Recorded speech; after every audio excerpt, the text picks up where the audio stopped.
Tonight I'm gonna have myself a real good time. I feel alive, and the world turning inside out, yeah, floating around in ecstasy. So don't stop me now. Don't stop me, 'cause I'm having a good time, having a good time. Star rapping through the sky like a tiger, defying the laws of gravity. I'm a racing car passing by like Lady Godiva. I wanna go, go, go, there's no stopping me. Burning through the sky, yeah, 200 degrees, that's why they call me Mr. Fahrenheit. Traveling at the speed of the light, I wanna make a supersonic man out of you. Don't stop me now, you wanna have a good time, just give me a call. And don't stop me now if you wanna have a good time, just give me a call. Yes, I'm having a good time, I'm having a good time, I don't wanna stop at all. I'm a rocket ship on my way to Mars, on a collision course, I am a satellite. I'm out of control, I'm a sex machine ready to reload. Like an atom bomb, I wanna go, go, go, go, go explode. I'm burning through the sky, yeah, 200 degrees, that's why they call me Mr. Fahrenheit. Traveling at the speed of the light, wanna make a supersonic man out of you. Don't stop me, don't stop me, don't stop me. Hey, hey, hey! Ooh, ooh, ooh, I like it. We'll have a good time, good time. Don't stop me, don't stop me. Oh!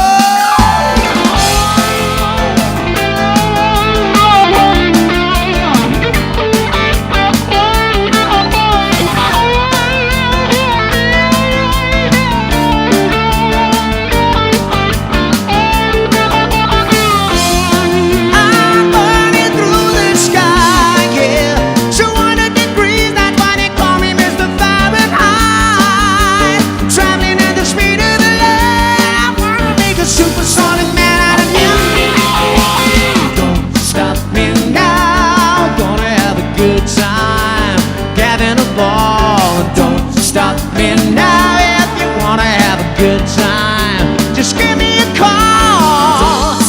Yes, I'm having a good time, yes, I'm having a good time, I don't wanna stop at all.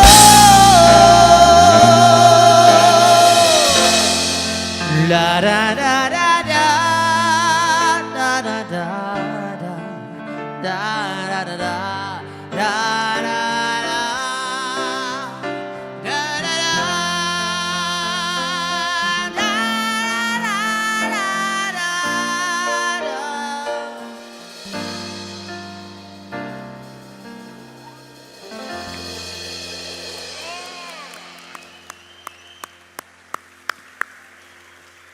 Yes.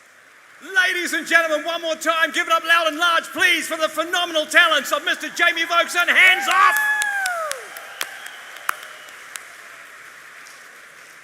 Oh yeah, there's no stopping us. Absolutely. We're in for an absolute treat here tonight, folks. Once again, huge thanks to Hands Off. Big thank you indeed, of course, to Amabi Studios and Kotane Kapahaka at the start of tonight. I thought it was a beautiful connection between the digital sector and this beautiful whakapapa and tikanga. Just so fantastic.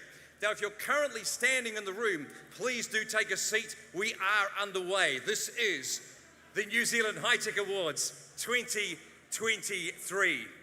I'm going to say, Greg, my half is behaving really well over here. Keep it up, fam. Keep it up. Phenomenal stuff. We should introduce ourselves, Julia. I think we should. Excellent stuff. I've so enjoyed being in front of this particular room. It's a phenomenal event to be part of. My name's Greg Ward, and it's an absolute pleasure to be standing here as your co-MC. And talofa lava o lo'o ingoa Julia Arnott Nini. My name is Julia Arnott Nini, and I'm the CEO of Fibre Whale. I'm going to be plugging that in the whole night. And I'm also the MC tonight. Absolutely, that deserves a round of applause. And it's only right and fair, of course, that we acknowledge our dignitaries here this evening. I'd like to say a very, very warm welcome to our Prime Minister of New Zealand, the Right Honourable Chris Hipkins.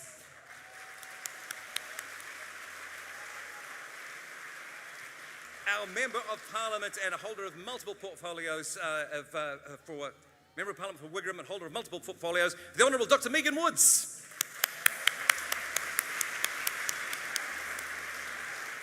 And a stalwart Member of Parliament for Papakura, holding multiple portfolios and spokesperson for our sector right here, the Honourable Judith Collins.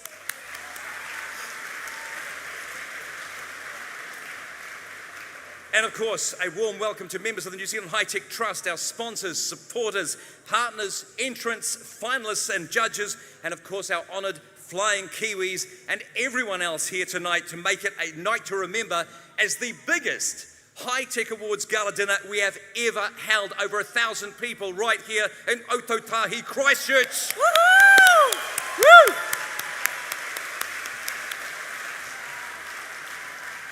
Now, before we get things underway, we've got your first favourite part of the evening, housekeeping. Yes. Okay, so here we go. In the event of an emergency, there are sign-posted exits. Should we need to evacuate the venue, the staff will take charge of this procedure, not Greg or I, and please follow their instructions at all times. Absolutely, and of course, if you've not already found it, restrooms, always very important on a night like this. Very easy to find. They're out in the foyer, straight out through these doors. Head around to the right-hand side.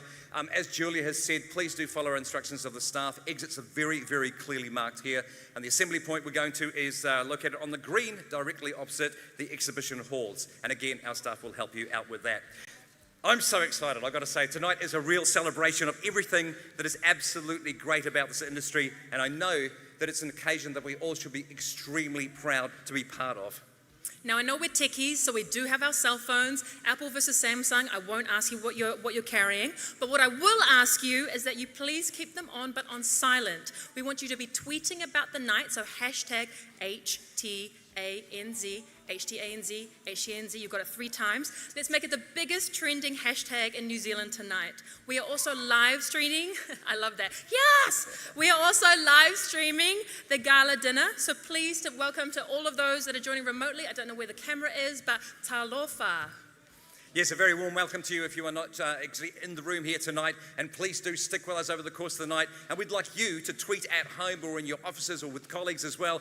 Spread this around the world, the fantastic technology, individuals, organisations that make up our high-tech sector. We're so looking forward to making you a big part of this as well. We'd also like to say a very big thank you to Jenna and Sosha, Shosh, our wonderful New Zealand Sign Language interpreters who enabled these awards to be accessible to the deaf community. I'd like to say a big thank you to them. We've got Jenna standing here. Now, for all of those that are looking to update their LinkedIn profile, Notion, Slack, Instagram, Snapchat, any other social channel, please know there is a green screen outside for all important team photos. And also, we know how important the social occasions are, so we've organised an informal gathering spot where we can all congregate for some late night entertainment. Gosh, that's a wonderful start. Get it, Greg. Woo! I know. Woo! At the conclusion of the evening's gala dinner. So the team at Fat Eddie's on Hereford Street will be waiting for us towards the conclusion of this evening at the gala dinner. So, oh my God, you can't leave yet. You can't leave yet, okay? We just started. Now, before we get underway, this is enough from Greg and I. We would like to invite the Right Honourable Prime Minister, Chris Hipkins, up to the stage, please.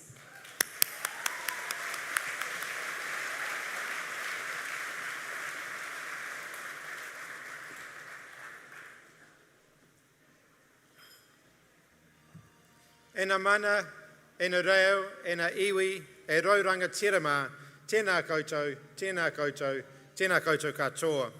Mā lau elelei, ki orana, talofa lava, whakalofa lahi atu, mā lau nei, Nisa Bula, Namaste, Assalamu alaikum, Ni hao, and warm Pacific greetings to you all. It is fantastic to be with you all this evening. It is always an amazing thing to spend time in the company of people who are so passionate and excited about the work that they are doing, and I've certainly seen that on display tonight. I am delighted to be with you to recognise and to celebrate the achievements of New Zealand's vibrant and innovative technology sector. Before I begin though, I want to first acknowledge the work of the High Tech Trust in organising tonight's event, and the Chair David Downs and the other trustees for the work that they have done in bringing us together.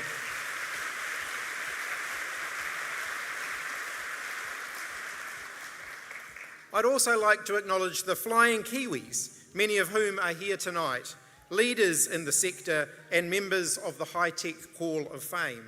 All of you have contributed immeasurably to the success of the sector over the years, helping to set it up and achieve even greater things.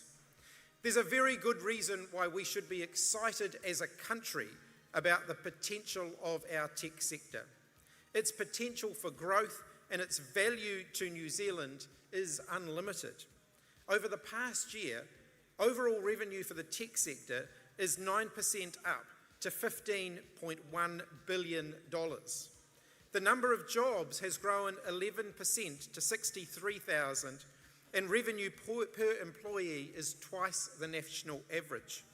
And that doesn't count people working in tech jobs outside the tech sector. Tech is growing at a 30% faster rate than the overall economy, and it's now our second largest export sector at $11.5 billion. That's 14%.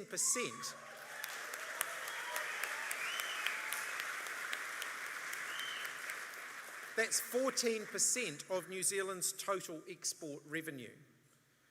New Zealand Trade and Enterprise tell me that our tech companies are seeing strong growth in Australia, the US and Asia, and that our recent work around free trade agreements is helping to unlock further opportunities.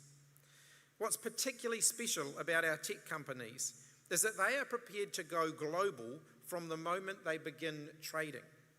Their vision and their ambition is to be a successful part of the world's technology community, and that brings so many benefits to us here at home in Aotearoa, New Zealand. As a government, we are striving to be consistent and reliable partners. In 2 days' time, I'll be taking a trade delegation to China to showcase our skills in that massive market and to help make business connections. It'll be the first prime ministerial level visit to China since before the COVID-19 global pandemic, and our first prime minister-led trade delegation since 2016. While the export of traditional goods like dairy, meat and wood to China remain incredibly important, it's critical that we throw our support behind emerging sectors such as gaming and health and wellness. And that's why the makeup of the delegation that I'll be taking with me to China next week reflects the breadth of our export offerings. And I'm very pleased to say that your chair, David, is going to be amongst the delegates on the trip. So thank you for joining us.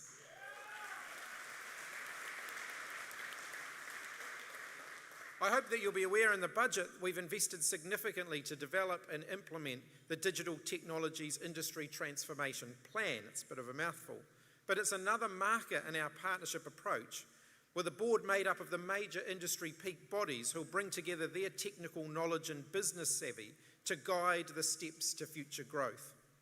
We also provide, through the New Zealand Growth Capital Partners, direct investment support into tech-based startups, and I'm pleased to hear that many of the firms invested in are represented amongst the finalists here this evening.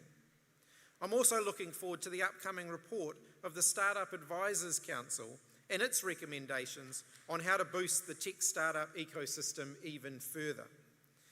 Tonight, though, is about celebrating your success and helping you to cement your plans for even more of that. I understand this year's High Tech Awards finalists feature more women-led companies than ever before.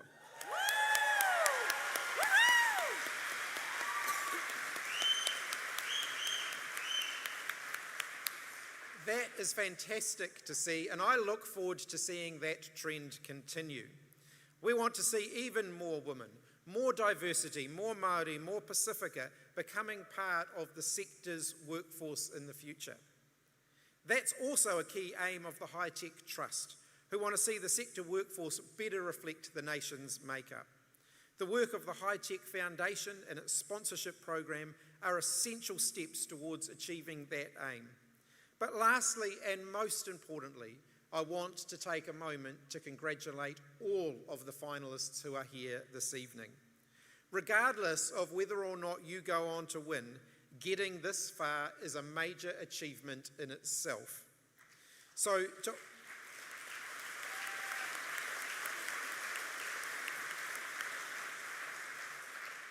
And to all of those of you who do go on to win, I want to acknowledge all of the hard work and the passion that has brought you here. It can only further help to propel the sector even further to even greater achievement. Congratulations to all of you. I hope you have an absolutely fantastic night, and I look forward to seeing this sector continuing to grow and to flourish and to thrive and to be part of a thriving New Zealand. Nō reira, tēnā koutou, tēnā koutou, tēnā koutou katoa.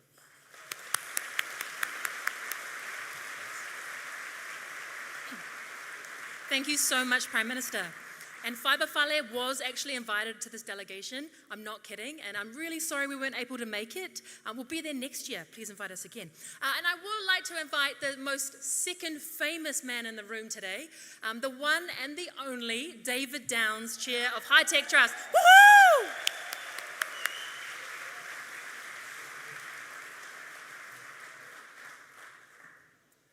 Ka tangi te titi, ka tangi te kaka, ka tangi hoki a hau a tihei mauri ora. Ko taranaki toko maunga ke te rūnei taku nākau, ko Wanganui te awa e mahea nei ahua aku mā harahara. Ko David Downs toko ingoa. Nō reira, tēnā koutou, tēnā tātou katoa. Good evening. Actually, the Prime Minister just, obviously when he left, he took my speech instead of his. So, somewhat embarrassing. He's hit all the high points of the sector for this evening, but I thought I would fill in a few blanks. First of all, thank you very much for being here on behalf of the High Tech Trust, which is a wonderful group of volunteers who've had the honour of carrying on the tradition of holding these awards for now 27 years. Thank you. They started in a tin shed with just a bottle of DB between them. They literally went and grabbed people off the street and said, do you want to come and have some free pies? And now look at us. We've got, as the Prime Minister said, nearly 1,100 people in the room. I want to thank all of you, especially my fellow trustees, past and present, our judges, including some international judges who have come here especially for the night. It's so wonderful to welcome back our international colleagues and friends. Our remote audience out there in the ether. Our flying Kiwi, of course, the many dames and knights of the realm. The Honourable Judith Collins, welcome. The Honourable Megan Woods, welcome. And of course, the Prime Minister, the Right Honourable Chris Hipkins, who, if I heard right, he just gave me an upgrade on the plane on Sunday, so I'm looking pretty good at that. As the Prime Minister just mentioned, it's been another fantastic year for the technology sector. This is an industry that continues to grow unbounded. We are not constrained, and it's wonderful to see so many opportunities popping up all over the country. And it's great here to see us all coming together as a sector. Someone once asked me recently, what is it about the technology sector? You know, in other industries, you'll get only the finalists will turn up to the events. But in the tech sector, everybody comes. And it's because we all support this incredible industry and we love to connect and be with other people. We've got a record number of entering companies this year, the highest we've ever had. As the Prime Minister said, a record number of female or women-led companies. We've got a record number of companies from regional New Zealand, which is fantastic. We're really pleased to see the regions represented. And in fact, the regions are represented so well that I heard that someone from the regions was so desperate to come here tonight that they put on their gold sparkly gown in the Koro Club and flew here in it. So thank you, Wayne Norrie, for coming along. It's really lovely to have you here. Now, it's no secret out there that the tech industry, while it's incredibly vibrant and successful, is also facing some tough times. And I thought I'd just recognise that there are people who are going through changes in technology companies, large layoffs in tech firms, etc. And that's a challenging time. But now is also the time when growth starts. Now is the time for investment. The big companies of tomorrow are being built by the decisions that are being made today and the investments and the clever moves that companies are making to take advantage of the talent that's coming into the market. And I want to also, tonight's all about the companies, but I wanted to recognise the support networks that are out there for technology in New Zealand and how lucky we are to have an industry that has this vibrant ecosystem around us. We have, and I'm a bit biased obviously, I work in the government system, but we have a really tight relationship between the private sector and the public sector. We have organisations like Callaghan Innovation represented here tonight, New Zealand Trade and Enterprise, MB, we have regional economic development agencies, and then we have investors, we have a whole vibrant ecosystem. And we've also, over the last couple of years, seen some really interesting moves to try and grow the image of New Zealand's technology internationally. See Tomorrow First is not just a slogan. I hope you also, clearly the team here, I hope you also took an opportunity to have a play with the virtual reality experience. That was played last week at Vivotech in Paris. New Zealand is going out there to the world and saying, this is not just a country that is beautiful with welcoming people. Yes, we are that. But we've also got innovation, we've got ingenuity, and we've got purpose behind that ingenuity. And See Tomorrow First is a campaign that we're taking to the world as an invitation to say, come and see a better future for the world, built on technology from New Zealand. In that campaign, we're also launching a recruitment outreach. We know that technology companies are hungry for talent, and we know that we could do a better job globally about telling our story about why would you come and live and work in New Zealand. And so next week, the See Tomorrow First campaign will launch a recruitment process. And the other cool thing that's happening, because I always think that one of the things we need to constantly do as an industry is tell stories of success to each other. And I'm really pleased to be able to announce on behalf of a friend of the tech sector, Julie Gill, that New Zealand is also about to get a new and exciting website and a news hub that's going to be here, particularly for startups in Aotearoa, New Zealand. It's called Caffeine.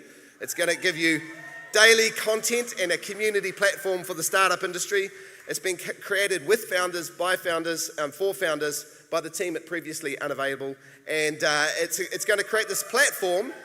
Clearly they bought a table, that's great. It's going to create a platform where basically we can read the stories of the sector that will fuel innovation and give us regular roundups of what's going on. It'll be a champion for the sector. So you're the first to hear about it. Caffeine, it's called. Go to caffeine.co or caffeinedaily.co and you'll be able to register and get an early peek at it. It's wonderful. And speaking of help for the sector, the Prime Minister just was very kind and mentioned the work that we collectively do to support new and emerging talent coming into the sector through the High Tech Foundation, which was established a few years ago. We have tonight here some of the recipients of the scholarships that we give out. So basically, when we make a surplus on tonight, and we don't make much surplus, by the way, because Bob spends it all on laser beams and really cool graphics and stuff. But anyway, the tiny surplus that we make, we plough straight back into supporting people who should be coming into the sector, where they can enjoy those wages that are double the national average. So if you are one of those people out there thinking you would like to support the future of technology, please get behind the High Tech Foundation. And finally, I'd like to say thanks to a few people. Firstly, to our judges, it's a massive job judging this. To our event partners, Swaytech, and to Lauren Taylor Events, who put on an incredible show every year. Can we give them a round of applause to Swaytech, Bob, Jack, Caro, the whole team, and Lauren Taylor Events. And of course, to our supporters and sponsors. And of course, the cliche is that we couldn't do this without you. And the reason it's a cliche is because it's actually very true. We could not do this without these incredible sponsors. And in particular, I think they're going to come up as I say them. I'd like to thank our longest standing sponsor, PwC. I'd like to thank the ASX. Give it a rolling applause while I keep going. Braymac, amazing, coming on board this year. Callaghan Innovation and the Potama Trust. Consult Recruitment. Duncan Cotterill. IBM. Kiwibank, are you there, Kiwibank? NZTE. Punakaiki Fund. Soul Machines, Spark, Tate Communications, Tātaki Auckland Unlimited, and Xero. Thank them all very much. And thank you all very much also to our supporters who also get in right behind us to make this the event it is tonight. I want to finish with a whakatauki. It's become a bit of a tradition. I love this. It talks about how this industry gathers around to support each other and how the organisations I mentioned earlier support the growth of the amazing companies and individuals you're here to see tonight. The opportunity we have is to make this sector even more vibrant, even more diverse, even more successful. Mā te huru kerere te manu. Adorn the bird with feathers and it will fly. Nō reira, tēnā koutou, tēnā rā tātou katoa. One last round of applause for David.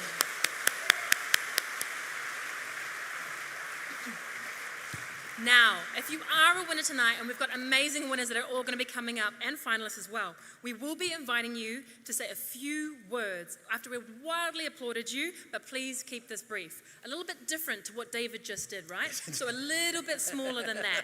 We love you, David, love you.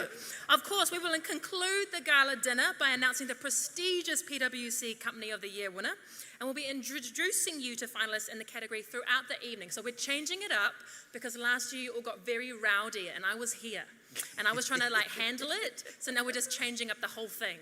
So we're really looking forward to introducing you to all of our amazing finalists of this prestigious award. So each of those finalists will be coming to the stage and we'll be asking them a couple of questions here on stage. It's a wonderful way to be able to showcase them as we move towards that final award of this evening. Now, once you do come on stage, of course, your photo will be taken up here with your award.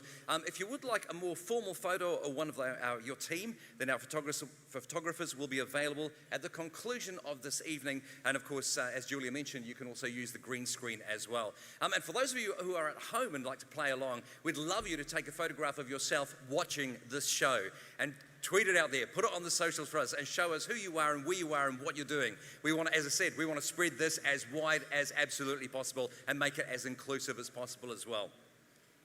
So, Julia, are you ready? Here we go. Right, here we are, folks, our first award tonight. This is the Xero High Tech Young Achiever Award. This is awarded to an individual who is aged 30 years or under and who has made an outstanding contribution to the success of a high-tech company. Kia ora everyone, my name is Bridget Snelling and I'm the Country Manager for Xero New Zealand. I am thrilled to have the opportunity to present the Xero High Tech Young Achiever Award this year. Xero is proud to have supported the High Tech Awards for a number of years now. This evening is a really special occasion to celebrate the best of Aotearoa's tech sector. I am constantly inspired by the next generation of emerging talent in our industry, and it's exciting to be able to present an award tonight that recognises some of the best young tech minds that our country has to offer. Congratulations to all of this year's finalists for the Xero High Tech Young Achiever Award. You should all be so proud of your achievements. Well, you can feel the absolute passion coming through that video there, and we'd like to welcome here to present the award from Xero, Country Manager Bridget Snelling. A round of applause, please.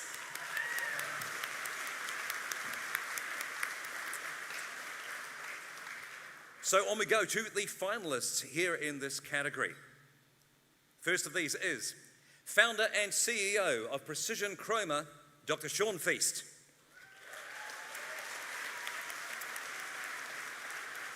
Our second finalist is a leading data scientist at Aware Group, Fraser Payne.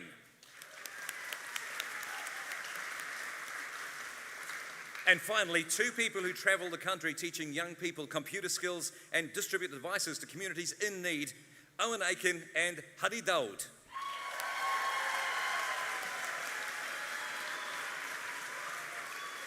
So our first award for the night, Bridget, would you like to come forward and let us know who's winning? And the winner is Fraser Payne.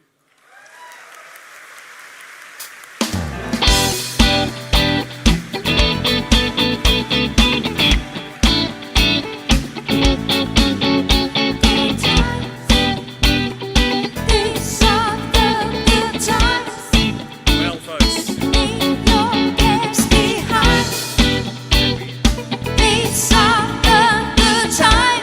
this.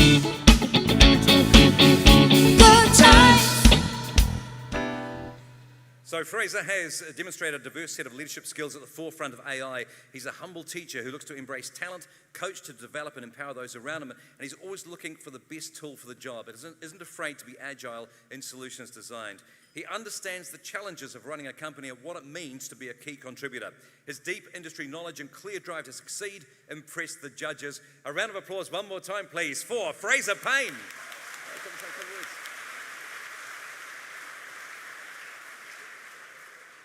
Thanks so much. I don't know about you guys, but my heart is pounding. Same. Just a huge thank you to the High Tech Trust for killing tall poppy syndrome one bit of recognition at a time. We need to bring each other up, I think, a lot more as a country, so thank you all for putting this on. I don't have many more thank yous, but I do just want to recognize the incredible team at Aware. What I've done is obviously being recognized today, but they've made it happen. They've made it all possible. And especially our CEO, Brandon, who put me forward for this award, has been my mentor for 6+ years, and really I wouldn't be here without him. So thank you so much. Cheers. Thank you all so much. Fraser Wow. Payne, folks. What a start. I feel like calling out the tall poppy syndrome from the jump. Oh, that is iconic. That is only the future generation can really do that, hey. So I want to hear those round of applause get louder and louder as we build over time. Our next award goes to the Best High-Tech Solution for Public Good, proudly sponsored for the first time by Spark New Zealand. Tēnā koutou katoa, ko Kate Thomas tōku ingoa. Kei Spark Foundation aho I mahi ana. Evening everyone, I'm Kate from Spark Foundation and I'm delighted to introduce the award for Best High-Tech Solution for Public Good. Spark Foundation's mission is to accelerate digital equity with a focus on Aotearoa's next generation of digitech thinkers and creators. We partner with organisations, some of whom are here tonight, who work in the fields of digital access, digital wellbeing and tech pathways. On behalf of Spark, I'd like to congratulate all of tonight's finalists. The work you're doing is inspiring and important in service of both people and planet. Nō reira, tēnā koutou, tēnā tātou katoa. Now, to present the Best High-Tech Solution for Public Good, please welcome to the stage the amazing, the wonderful Kate Thomas. Now, this year we have 6 finalists, 6 incredible finalists, and they are, remember, we're going to clap after everyone, okay? So, with their free app connecting families with government-subsidized activities, Enroll Me. There we go. Enabling patients to access qualified mental health care support, Ignite Aotearoa. Developers of the Lumi Drug Scan Solution, the Institute of Environmental Science and Research. Yep. Offering a solution that enables governments and organisations to communicate with their deaf customers, Kara Technologies. And last but not least, those that match a laptop with a donated and refurbished device, Recycle a Device. Woo! So Kate, you're up. Can you please open that very, very, very lovely envelope and tell us who the winner is? And the winner is Recycle a Device.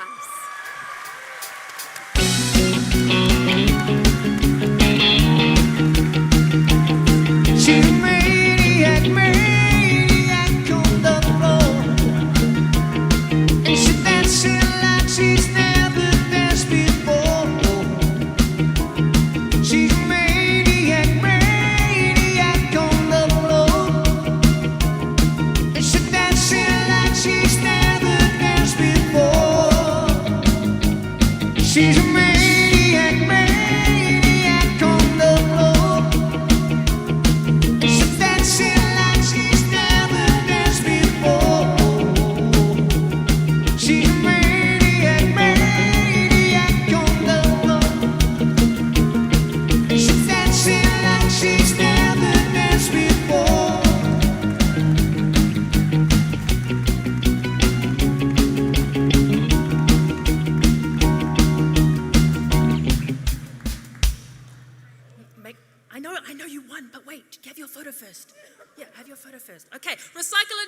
know the crew, so little side chats. Recycle a Device, RAD, is an inspiring values-led organization committed to public good with three focus areas of social, environment, and community tangible benefit.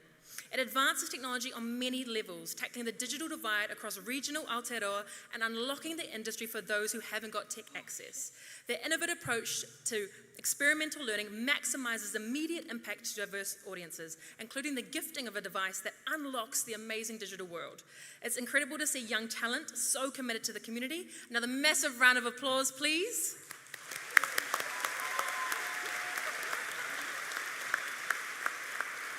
And you know, this year is your year. It is your year this year. So I would love to know what this feels. So Bronnie and I were fighting over who would have to give the speech, and unfortunately I lost. But there are many, many thank yous to be given tonight. Maybe Bronnie can add to the ones that I leave out. But firstly, a big thank you to the High Tech Trust for recognizing those who are not just at the cutting edge of technology, but those who are working at the edges, maybe the fringes of the digital landscape, working on including the voices and the contributions of those who face barriers to being in this room tonight. So thank you for that.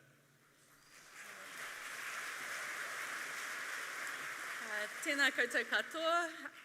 This is an amazing achievement. I would like to recognise our entire team who do an amazing job empowering and enabling the rangatahi who you will go on to employ in the future. So kia ora e te whānau. And also, if you are interested in getting involved in the movement towards digital equity, there is a whole bunch of people in this room tonight who are doing the doing. We are all at table 64. Come and talk to us. We want to make this happen. We want to achieve it. It is doable, it is achievable, and it needs all of us. Nō reira, tēnā koutou katoa.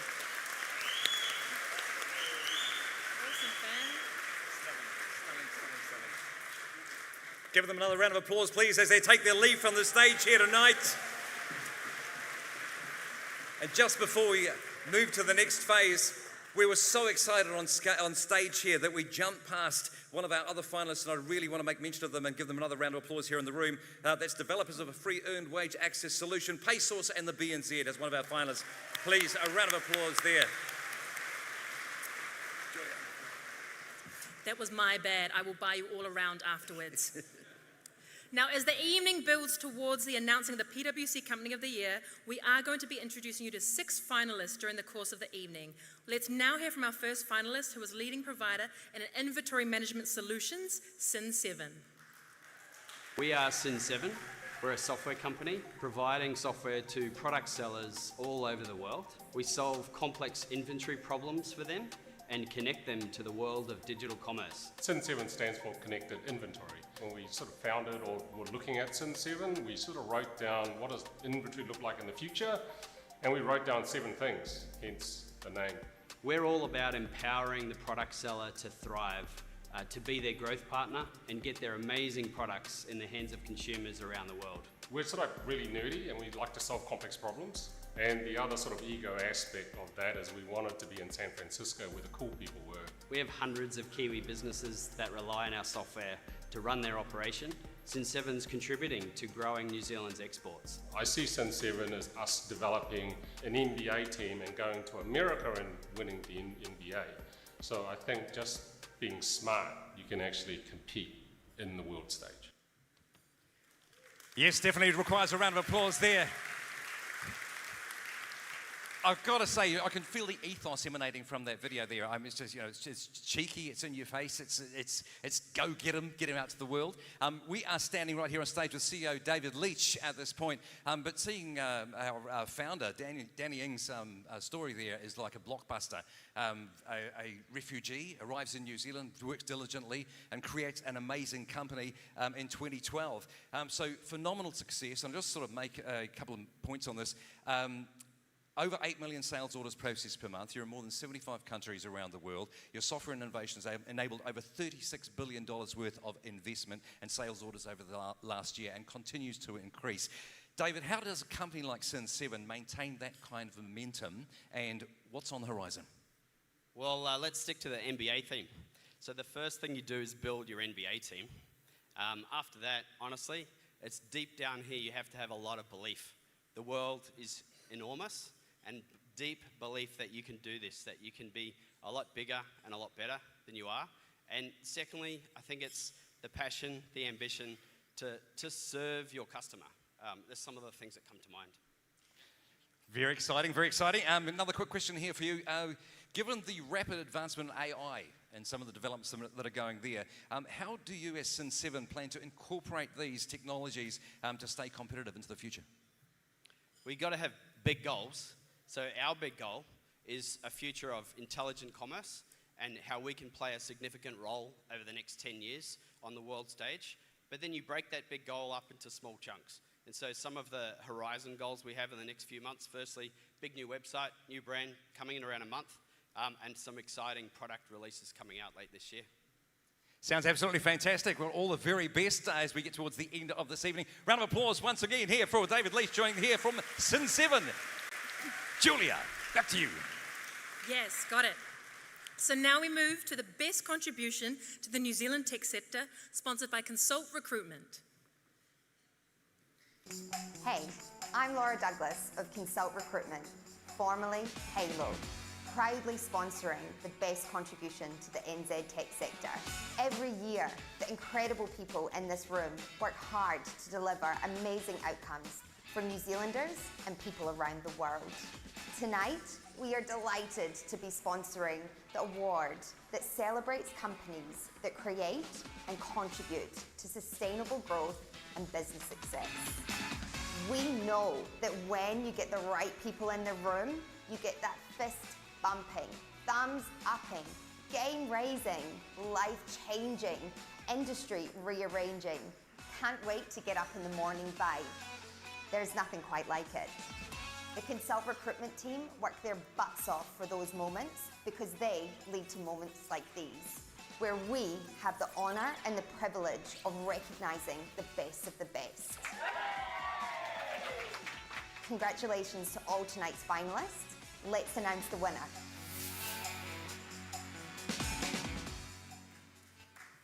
Yeah. Please welcome to the stage from Consult Recruitment, Laura Douglas. So before we get you to announce our winner here, Laura, let's go through our finalists here tonight. We have 5 finalists here in the category, and they are New Zealand's only private graduate institute committed to the development and adoption of innovative and disruptive technologies. It's Academy X.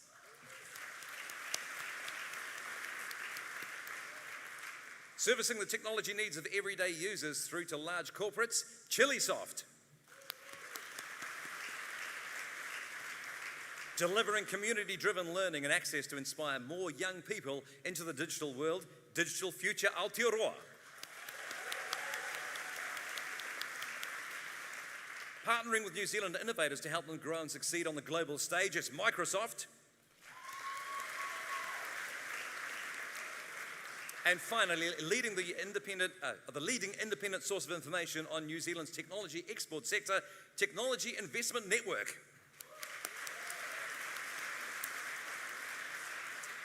Five very worthy finalists there. Laura, I'd like to invite you to announce our winner. Digital Future Aotearoa.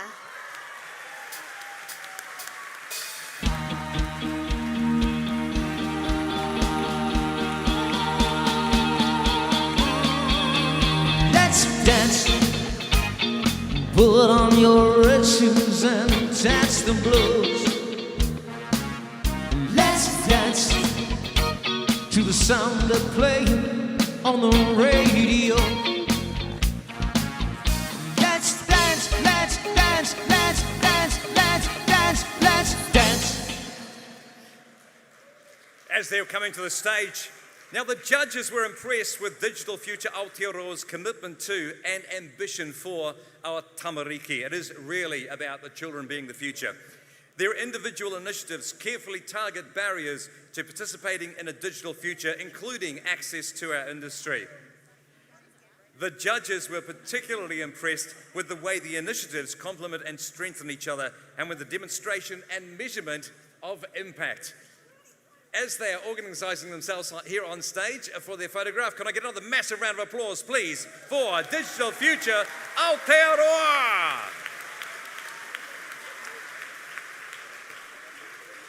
Come and tell us how this feels. I'm back. Woo! And so is the amazing Digital Future Aotearoa team. Also, hi Mum. You're beaming in from Napier. Love you. A huge thank you to you all. We are so stoked to be here, if you can't tell. Thanks to the High Tech Awards team. Thanks to Consult Recruitment. Our kaupapa is all about providing digitech opportunities, educational opportunities for our tamariki and rangatahi, so they're not just able to participate, but thrive in the increasingly digital world that we live in.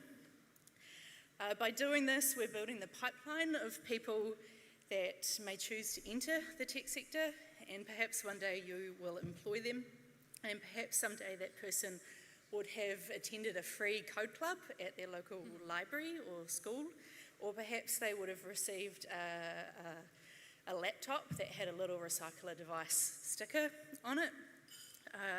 Again, ngā mihi nui to our team. It's incredible. Stand tall, you're shaping the future of Aotearoa. You're all incredible and you deserve this bouquet, hands down. To our board, whose guidance has kept our charity steady since 2015, thank you. In particular to our board chair, Victoria McLennan, who many of you will know and who is a massive part of the movement towards digital equity in Aotearoa. In our hearts, we believe that collaboration and authentic partnerships is where the magic happens, and we're proud that we support and are supported by volunteers and organisations like Spark, Chorus, Internet NZ and DECA, to name a few. The digital divide in Aotearoa is huge, and that is not a good thing. If you'd like to know more about what's being done, again, there's people in this room who know about digital equity, and we need your support. There's lots of charities and organisations here tonight. Talk to them, go looking, find us, support the movement. Table 64, get involved. Ngā mihi, ngā mihi, ngā mihi nui. Tēnā koutou, tēnā koutou, tēnā tātou katoa.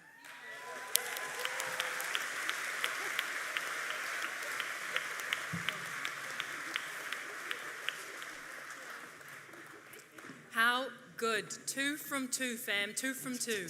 Yeah. So we're now going to move on to our next category, is the IBM High Tech Inspiring Individual Award. Please welcome to the stage Ecosystem Lead for IBM New Zealand, Mark Payne. I'm Shannon Harris, Managing Director and Technology Leader for IBM New Zealand. I'm really proud to be presenting this award tonight for the most inspiring individual on behalf of IBM. We have an amazing group of finalists who have made huge contributions in a number of areas around sustainability, digital assets, education, and much, much more. IBM has been involved with the High Tech Awards since 2014 because we believe in celebrating innovation and shining a spotlight on the value our industry can bring to New Zealand. With our focus on hybrid cloud and AI, we're committed to co-creating with our ecosystem of partners and finding ways to turn your what-ifs into what-is. Let's create something that changes everything. I'd like to wish our finalists all the very best tonight, and I hope you will have a wonderful evening. Woo! Now the 6 finalists are founder and CEO of Take-Two, Cameron Smith, CEO of Carbon Click, Dave Rouse, co-founder of Easy Crypto, Janine Granger, General Manager of Bridge West Ventures, John Robson, General Manager of Trimble, Mark Nichols, and co-CEO of Joyous, Ruby Koleski.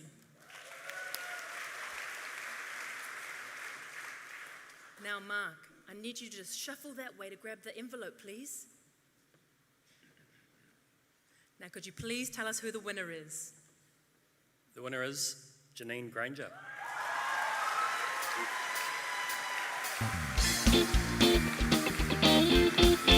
Walking on sunshine, oh, I'm walking on sunshine, oh, I'm walking on sunshine, oh, and don't it feel good, hey, oh, right now, and don't it feel good, hey, oh, right now, and don't it feel good, hey, oh, right now, and don't it feel good.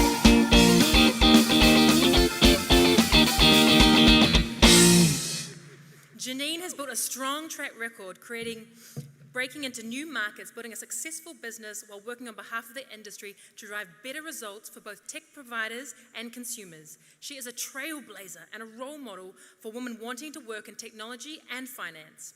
Having started with a desire to build an easier way to enter the crypto market, she continues to give back to the industry, acting as executive member of the FinTech New Zealand Council, being a Ministry of Justice working group member, and being a tireless in her media coverage and educational blogs to support customer education. Wow, just typical, eh? Wahine, all the potai, all of the hats, hey. Congratulations once again, Janine. We would love to hear what this means to you. I really am walking on sunshine. That was a perfect pick. Thank you. This is incredible. It is a huge honour to be up here in a room full of amazing, inspiring people, not least the other finalists. Shout out to Ruby, Mark, David, Cameron, and John. You guys are incredible. And as I look around this room, I see so many people who have inspired me on my journey, inspired me when things got really tough, inspired me to set unachievable goals. And thank you to everyone in this room. You are all inspirations to other people, and I'd really like to encourage everyone to continue to inspire others on their journeys, and inspire people to strive for excellence, that we as a tech sector can really pay it forward for New Zealand. And lastly, I'd like to thank the person who inspires me every single day, my co-founder and brother, Alan Granger. You are amazing. Thank you.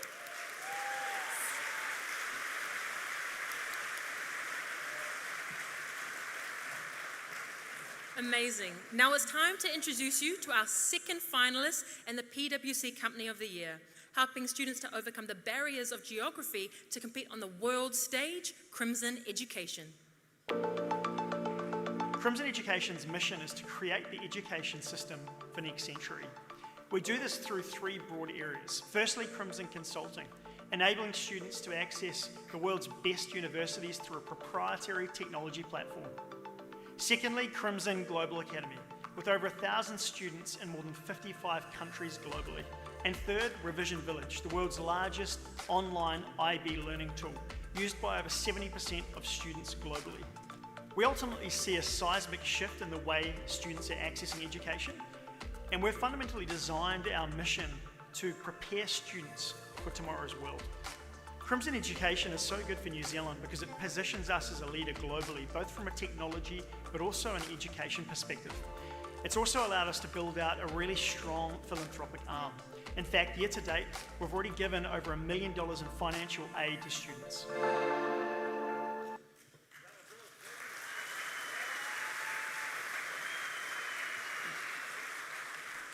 So joining us now is the CEO of Crimson Global Academy, Penny Barton.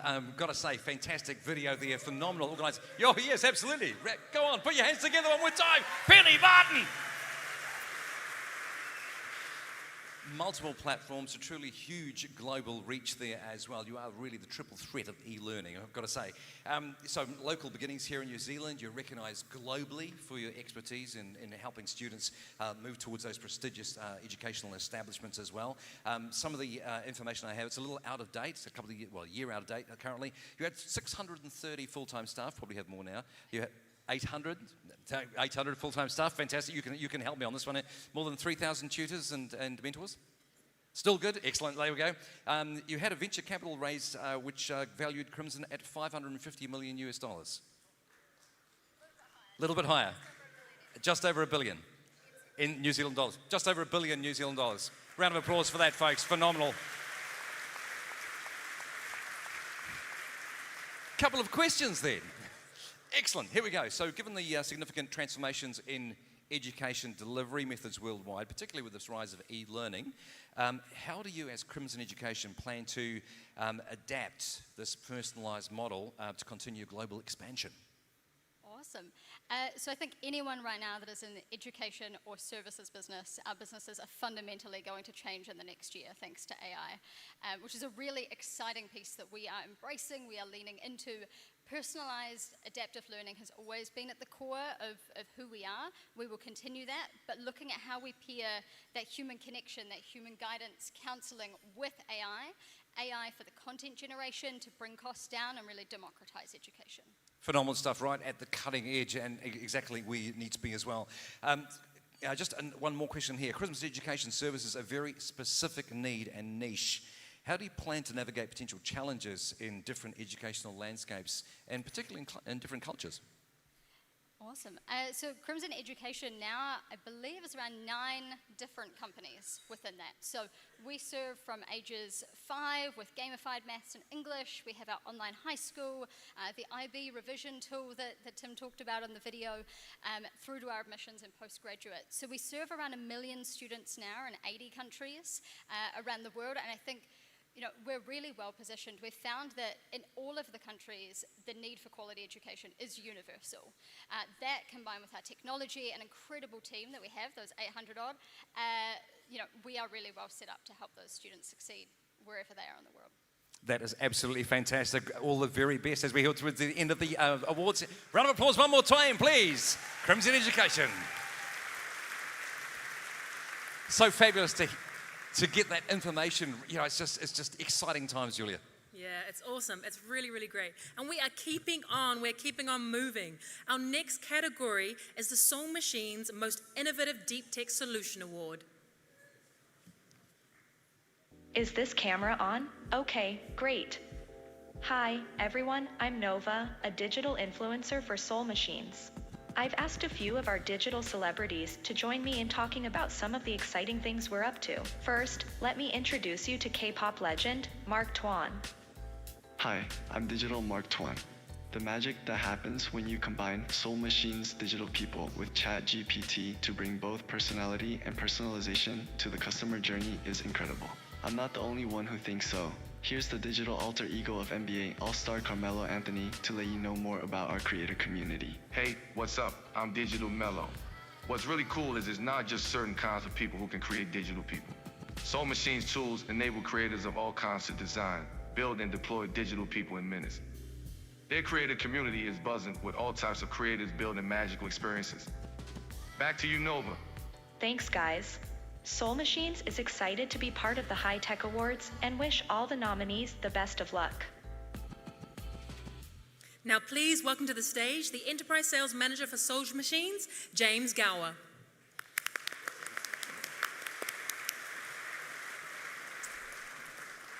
It's phenomenal to be here right at this cutting edge of technology, and in this particular award, it's incredible that we are right on that very, very sharp edge. In this category, we have 4 finalists, and they are using AI remote sensing to measure carbon in forests, Carbon Crop.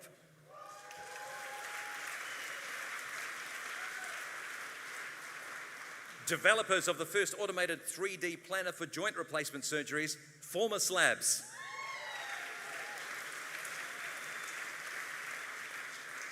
Our third finalist has built its first app using audio sensors for early detection of respiratory illness in pigs, Maxo.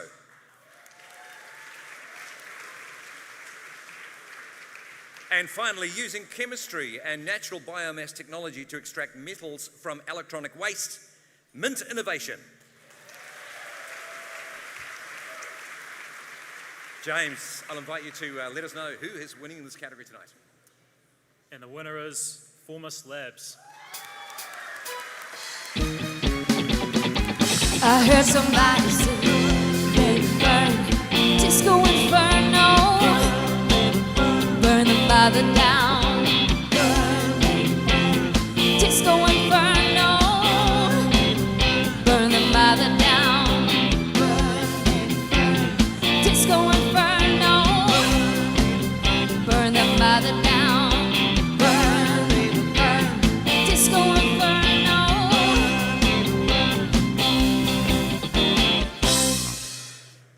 So Formus Labs 3D planner for joint replacement surgery using AI and cloud-based biomechanics modelling to calculate a patient's implant fit and function really stood out in the minds of the judges. In addition, Formus Labs have developed potentially groundbreaking soft tissue analysis technology, which will enable surgeons to gain greater insight into a patient's muscle and ligaments before, during, and after surgery. And it was this deep soft tissue modelling technology that so impressed the judges. Congratulations once again to Formus Labs.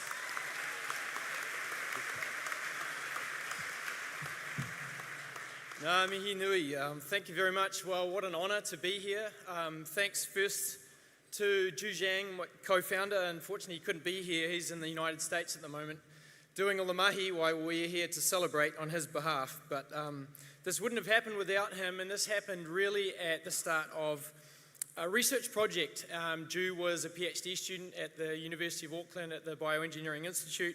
And with the support of the Institute, he went a long way and took his PhD project into a real company. And we've got 23 great people, part of our team. Obviously, we couldn't all make it here tonight.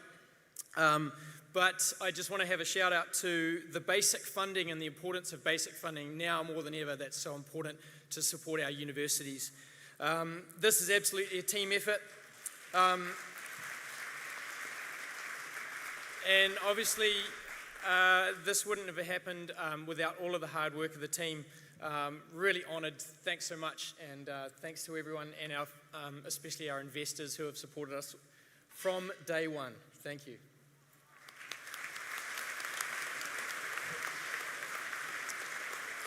Yeah, folks, as they take the lead from the stage, please do give it up one more time for Formus Labs. Now, our final award for the first half of this evening, one of the best awards, I love it every part of this evening, is the High Tech Kamupene Māori o Te Tau, the Māori High Tech Company of the Year Award, sponsored by Callaghan Innovation and the Potama Trust. Now we're changing it up again, we're changing it up, keeping you on toes. We have the legendary, the one, the only, Flying Kiwi Ta Ian Taylor to come to the stage, please.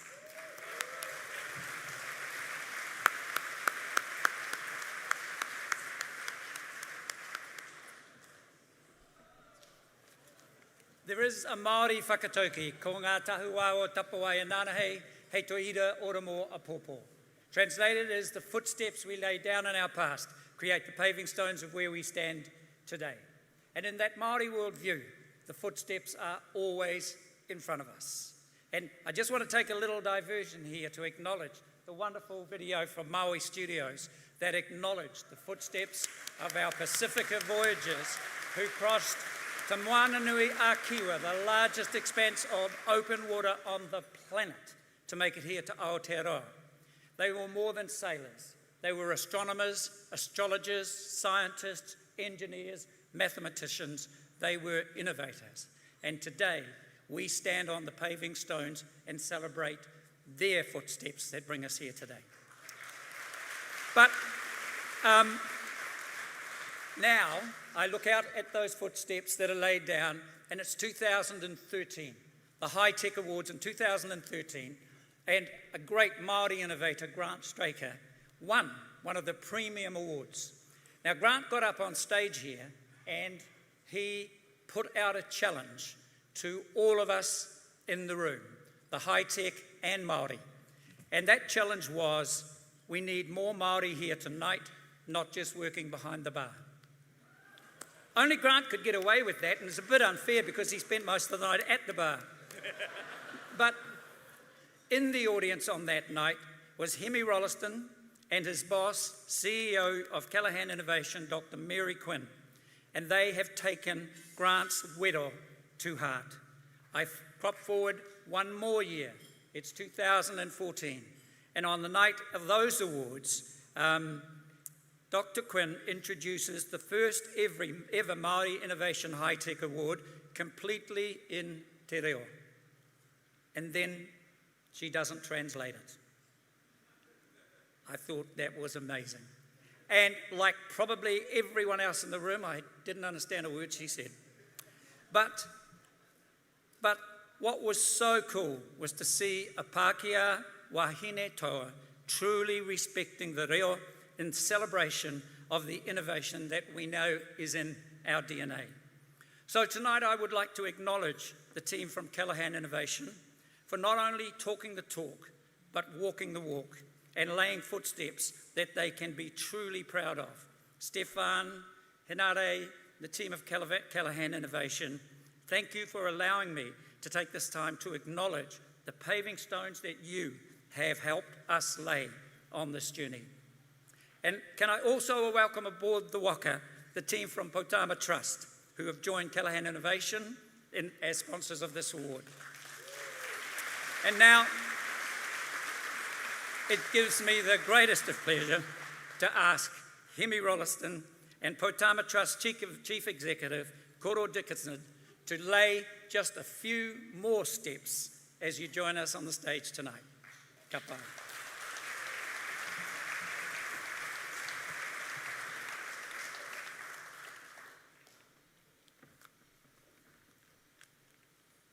You always take ages.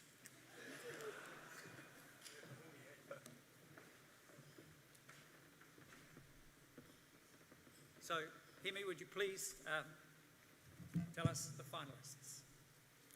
Tēnā tātou katoa, toko rima, nā Pākihi Māori, kua eke ki te whiringa tō, mō tēnei tohu I tēnei tau. Those are the finalists, that's the winner. that's his. The 5 finalists are helping businesses We make this up as we go. make every customer experience a success. Ask nicely.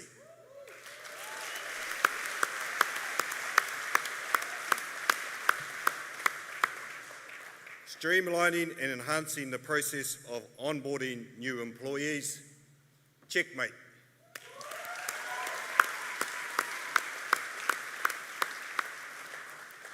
Developers of a new technology for securing headphones to your earshots.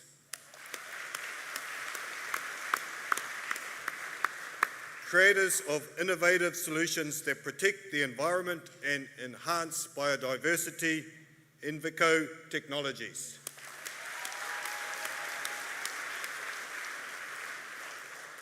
Re-imaging the design of traditional toys, tools and games used in Aotearoa Paku.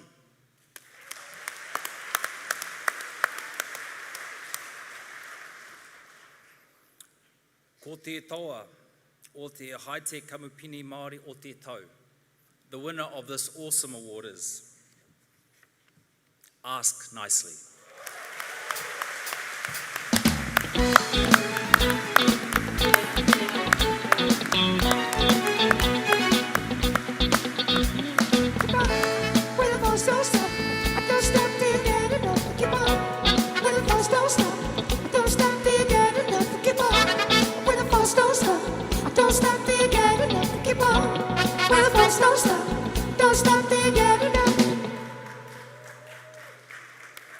When the judges asked the CEO of tonight's winner what it meant to be a Māori running a successful international company, servicing millions of customers across the US and the world, he was very clear in his reply.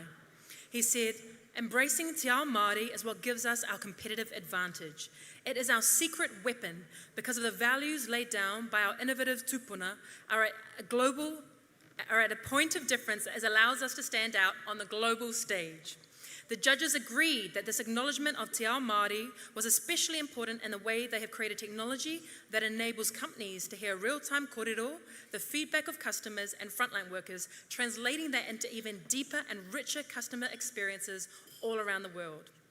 E ngā rangatira, me ngā whaia, ladies and gentlemen, please welcome the co-founder and CEO of Ask Nicely, Aaron Ward.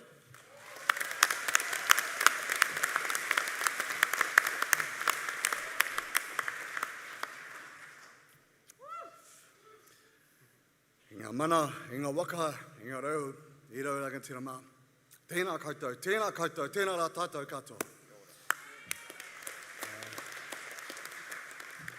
Nā miki nui ki te mana whenua, tiwi nai tahu. So I brought some friends along tonight.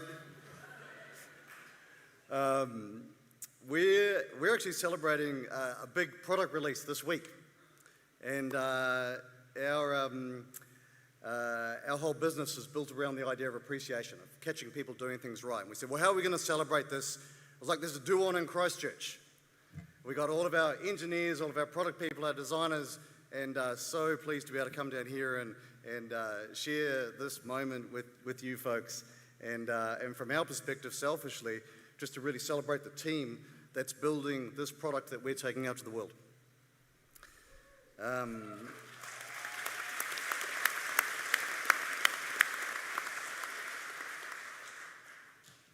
So proud to be Māori. So proud to be a New Zealander. These aren't all New Zealanders. You know, we're building a product for the world, built by people from all around the world. So we have our folks here from Auckland that are here building our product. We've also flown down our entire executive team from the US to be here to celebrate our team. The person who's come the longest is from Amsterdam, 5 flights and run train ride to come here and be with us tonight. Super exciting. And just from my perspective, I'm just so proud that we're bringing the team here to New Zealand, to Aotearoa. This is a spiritual birthplace of us nicely. This is where the vision came from. This is where the discovery work was done. This is where the design work is done. This is where the building is done. And then we have the rest of the business, our teams in the US and in Europe that go out and market our product around the world. But isn't it appropriate that this is where the discovery, the design and the build is done, here in New Zealand? It is entirely appropriate to me, and it should be no surprise. Serene tells us that we are a nation born of sailors.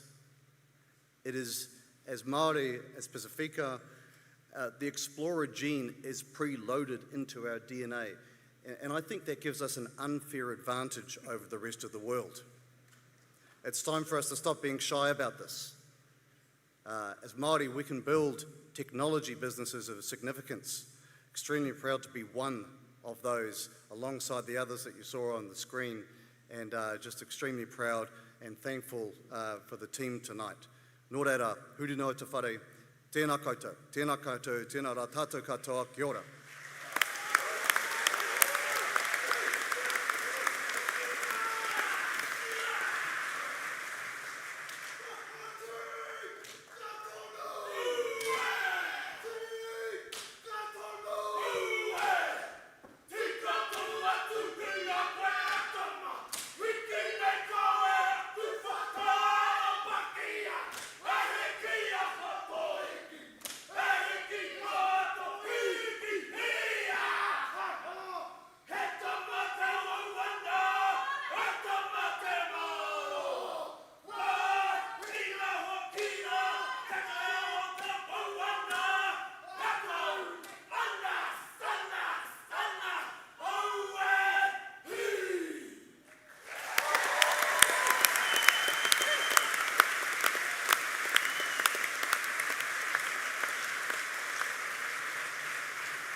Absolutely phenomenal, folks. Please do put your hands together one more time. Ask nicely. The Māori Kamupini o te tau to 2023. What an absolutely phenomenal evening, folks. That brings us to a conclusion of our first part of the evening here tonight. Yes, we would now like you to enjoy your main course. You are welcome. And we'll be back with you in a little while. For those watching the live stream, please enjoy the break. Order Uber Eats. Do a quick run to McDonald's or KFC or anywhere else, I'm not sure. And we'll be back with you in a little while. Kia ora, folks. See you soon.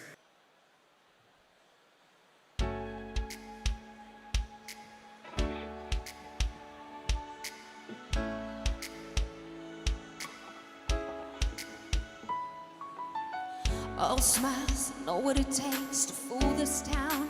I'll do it till the sun goes down and all through the night time. Oh yeah, heard that you let your feelings show. It's the only way to make friendships grow. I'm too afraid now. Yeah. Put my arm around, show you how strong I am. I put my arm around, I'll show you that I am. I'm unstoppable. I'm a pusher with no brakes. I'm invincible. And I win every single game. I'm so powerful. Don't need batteries to play. I'm so confident that I'm unstoppable today. Unstoppable today. Unstoppable today. Unstoppable today. Yeah, unstoppable today. Break down, only alone I will cry out loud. You never see who's hiding out, hiding out deep down. Yeah. I know, heard that you let your feelings show. It's the only way to make friendships grow. I'm too afraid now. Yeah. I put my arm around, show you how strong I am. I put my arm around, I'll show you that I am. I'm unstoppable. I'm a pusher with no brakes. I'm invincible. Yeah, I win every single game. I'm so powerful. I don't need batteries to play. I'm so confident. Yeah, I'm unstoppable today. Unstoppable today. Unstoppable today. Unstoppable today. Yeah, I'm unstoppable today.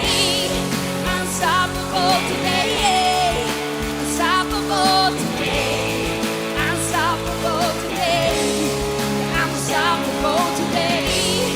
Unstoppable today. Unstoppable today. Yeah, I'm unstoppable today. Put my arm around, show you how strong I am. I put my arm around, I'll show you that I am. I'm unstoppable.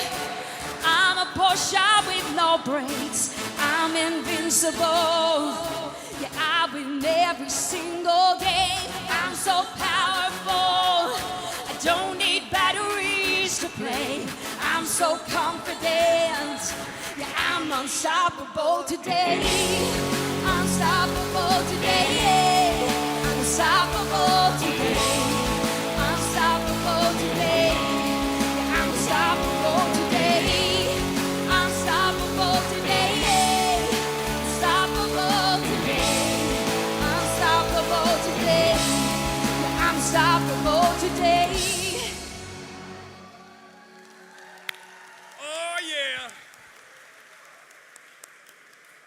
Ladies and gentlemen, folks, give it up one more time for the phenomenal vocal powers of Caroline and the Hands Off Band. Unstoppable. That is exactly what we are. If you're currently standing in the room right now, if you're currently still milling around in deep conversation and networking, this is your opportunity. Rock on forward, find your seats. We are getting underway with our second half of the New Zealand High Tech Awards 2023. Julia, I am so excited by this. I know, me too, and I can still see some standing bodies over there. Yeah, certainly can, and I can see people moving relatively swiftly. We'll take a moment though, because we know that the level of interest that people have here in the High Tech Awards is incredibly high. So what I'll ask is, those individuals who are currently not speaking in the room, feel free to turn to the person who is currently speaking and just say, shh, shh, shh, shh, shh. Fabulous. Absolutely brilliant. Yes, I think a round of applause actually is probably necessary for that as well. Thank you very much indeed. A self-managing audience is one of the best kinds of audiences that we can have. Just a note on that, we know that the level of celebration here in the room is increasing as the night continues on. Just be mindful of those tables around you, please, as we head on through. We want to honour those organisations and individuals here within our high-tech sector in the same way as we've done at the forefront of the night as well. Also, a massive thank you indeed to all of those who are currently joining us online. Thank you for joining us back here again as we get ourselves back underway. Once again, feel free to send us those photos, get online, do a bit of social media for it. Now, before we do get underway with the second half of our awards, what I'd really like you to do is to think about that group of people who've been working from the very earliest hours of this morning, all through the day and into this evening, who have been serving us in a phenomenal capacity here, and the team, the banquet staff here at Tapai. Thank you so much for the work that you do.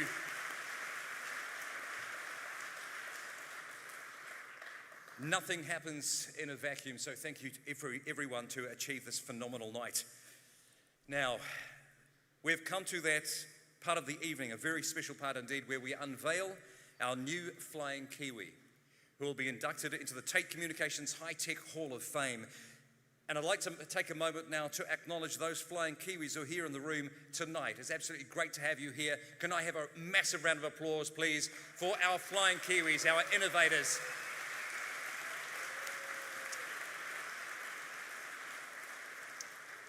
And it's with great pleasure now that we welcome here to the stage the CEO of Tate Communications to address us. Please make very welcome on stage Dr. Joram Bennett.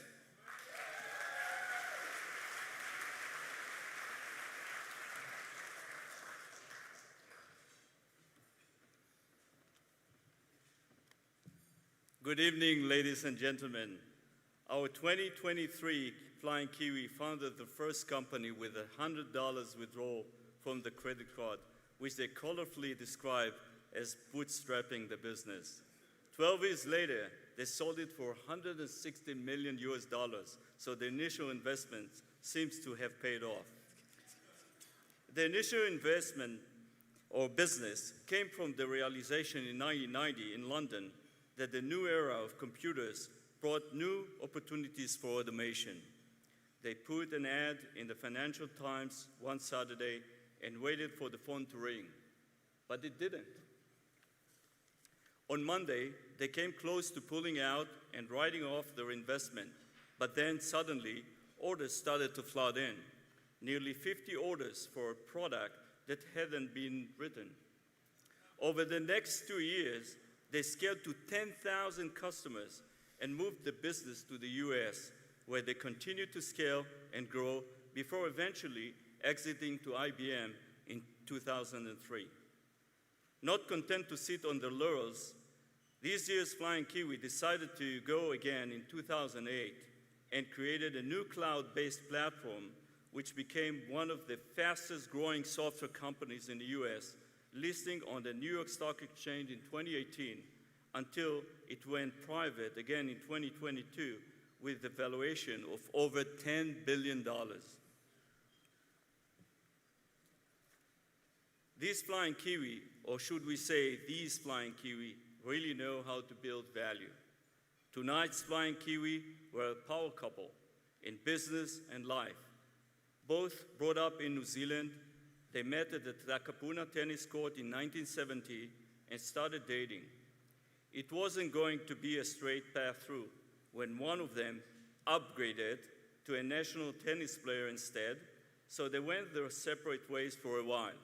One to become a teacher at Takapuna Grammar, and the other an army officer in the UK. They connected again in New York and hit it off, culminating in the agreement to go into business together.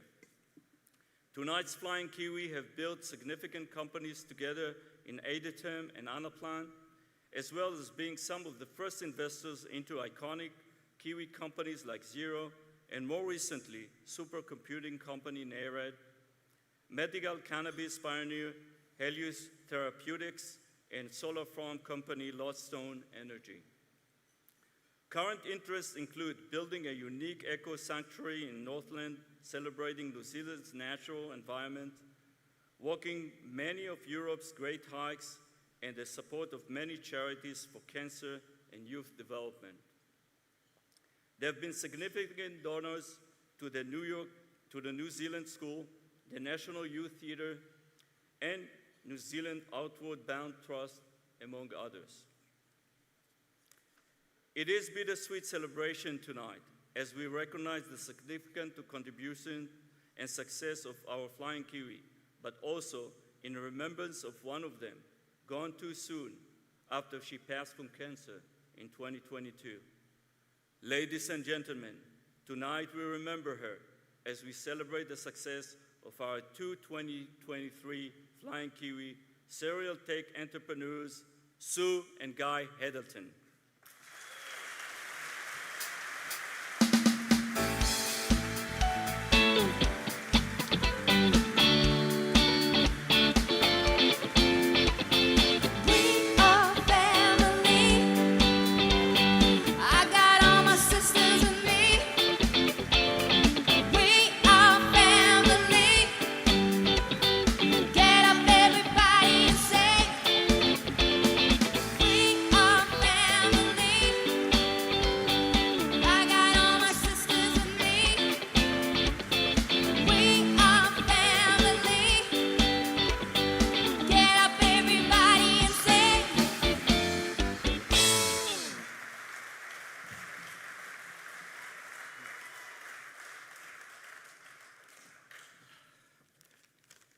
Well, that was a little longer than I expected. Thank you, High Tech Trust. Thank you, everybody here. I'm honored to accept this award for us. It was most unexpected when I was approached. We are two Kiwis who were driven to be entrepreneurs, and in doing so, actually found ourselves in the land of technology. In 1990, Sue, a master communicator, gifted opera singer, and equipped with brilliant people management skills, partnered with me, a former Special Forces Army officer, Otago MBA, financially broke, but deeply driven to build a business of substance. We were 35 years old, and our luck, besides a perfect business partnership, was that my MBA thesis in 1983 was all about the spreadsheet, its strengths and weaknesses. Our first company, Datum, started life in Bristol, England, with a Financial Times classified ad for £49 spreadsheet templates. When we sold the company 12 years later, it evolved into a US-based enterprise planning platform with 350 employees, and our last customer deal exceeded $10 million. We had learned how to build a good software company. Now it was time to get serious. And our plan was a rinse and repeat of Datum, exploiting the technological shift into cloud computing, and enabled by one, a deep understanding of the product market challenges we had to resolve. Two, fortuitously, we had established a strong global network of developers, consultants, salesmen, partners who wanted to join us. And thirdly, just a desire to get it right. And right it was. We were in the right place at the right time. We spent 6 years leading operationally, then decided to return to New Zealand to help New Zealand companies enter the global stage while retaining a governance role with Anaplan. Today, I'm intimately involved with 3 high-growth New Zealand companies, where we are co-founders at Lodestone Energy, building solar farms across New Zealand. We're lead investors at Nereid, revolutionizing data storage through GPUs. And finally, lead investor at Helios Therapeutics, breeding medicinal cannabis to this country and to the world. And I'd like to say one thing about that. There were the Drug Foundation produced a report last year identifying 600,000 people in New Zealand who take cannabis every year. 40% of them are for medicinal purposes. Only 16,000 people are on prescriptions. We've got a gap, and we've got to solve that. But getting back to my story, of those companies, those 3 companies, each has consumed between $75 million and $100 million of capital. And I expect at least one of them will be a $10 billion business sometime in the next 10 years. The other 2, of course, will be billion-dollar businesses. So what does it take to build a $10 billion business? Of course, the people, product, positioning, market opportunity, funding, performance are all important attributes. But there is one criteria that trumps all others. What is it? It's the quality of the CEO. An A-plus CEO will recruit an extraordinary leadership team, then continuously upgrade that team. Most don't. Build a passionate culture around that opportunity and will deliver results in a timely manner to ultimately secure that $10 billion outcome. For that same opportunity, an A-minus CEO will probably deliver a $1 billion outcome, and a B-grade CEO will probably deliver a $100 million outcome. Sobering, isn't it? So to all those CEOs who desire to build a $10 billion company, I say one thing: know thyself. But not everybody here is building a large megatech company. Most of you wish to build a solid business representing the opportunity you're chasing. Being an entrepreneur is tough, and you'll face many challenges, and perhaps have a defining moment, as we did once at a datum. It was back in 1992, and we'd entered into a 50-50 partnership with the developer of an enterprise planning platform to replace our template business, where growth had stalled and unit profitability was non-existent. Early into our partnership, I had sold just one very small enterprise package, about £10,000 worth. Then nothing. For 6 months, we were dry. Technically, we were insolvent. And when I received a letter from the IRD advising they would place the company into receivership, my heart sunk. I carefully read that 4-page letter of dense, small type. And in the last paragraph, it stated, "You have 28 days to pay." I rushed through the business. We have credit. We have credit. We're okay. Let's go for it. Soon I sat down that night and we examined the opportunity this presented. As she said, we can't continue as we are. So we decided, then and there, to cease all active selling and marketing of the template business. We created a new ad for immediate publication, and we focused everybody to get me in front of enterprise prospects. 2 weeks later, I was presenting to 30 folks from Dairycraft, that's the Fonterra of New Zealand, whose investment bankers had mandated an enterprise-wide financial plan for the public offering some months later. At the end of the meeting, I inquired into next steps. They said, "Well, you're the first, but we need to see IBM, Hyperion, Oracle, all the usual suspects next week." During the presentation, I had built a subset of their model in front of them, representing most of their requirements. So I took a deep breath and observed. You mentioned that the bankers need the draft plan in 2 weeks. The IPO is scheduled for 12 weeks. If we don't start Monday, you'll have to delay the IPO. And our competitors will take 3 to 6 months to satisfy your requirements using their legacy solution. You might as well stuff it. You might as well get into your competitors once in a while. And then, sensing an opportunity, I asked, how many of you have been in this room together before? Well, there's 30 of us here. Never, replied the senior person. Okay, this is what I'm going to do. I'm downstairs to the cafeteria. You folks discuss what you saw, whether we're fit for purpose, and do you want to start Monday or do you want to delay the IPO? I seized that moment to keep all 30 in that room to have a discussion. I walked back into the room 90 minutes later. Can you start Monday with 6 consultants? Absolutely. Knowing that I didn't have one consultant on the payroll. I rushed out to the car park, found a good old English red telephone box, and called Sue. We need 6 consultants for Monday. Ad in the paper tonight. It was Tuesday. Let's interview Wednesday, Thursday, appoint Friday, train over Saturday, Sunday, on-site Monday. And so we did. 6 consultants duly arrived Monday. A £1 million contract was signed and in our hands. Our company saved. I'd learned how to sell, and 3 more contracts were achieved in the next 30 days.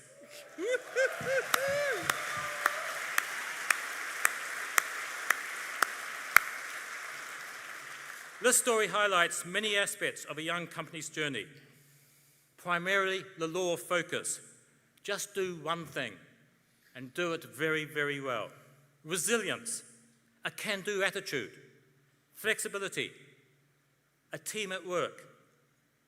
It was our defining moment, and we've never looked back. Over the last 30 years, we've had an extraordinary journey through the landscape of technology, building or helping to build technology companies winning on the global stage. And it's been one motto central to our success: recruit outstanding talent, share the vision, let them fly. To summarize, success is about people. The people you recruit, how you enable them, how you coach them, how you replace them at the right time to build winning teams. Congratulations to all the finalists and winners here tonight. The stories I've heard so far have been inspiring, and it's great to see New Zealand tech in a great place. I wish you all the greatest of success. Thank you.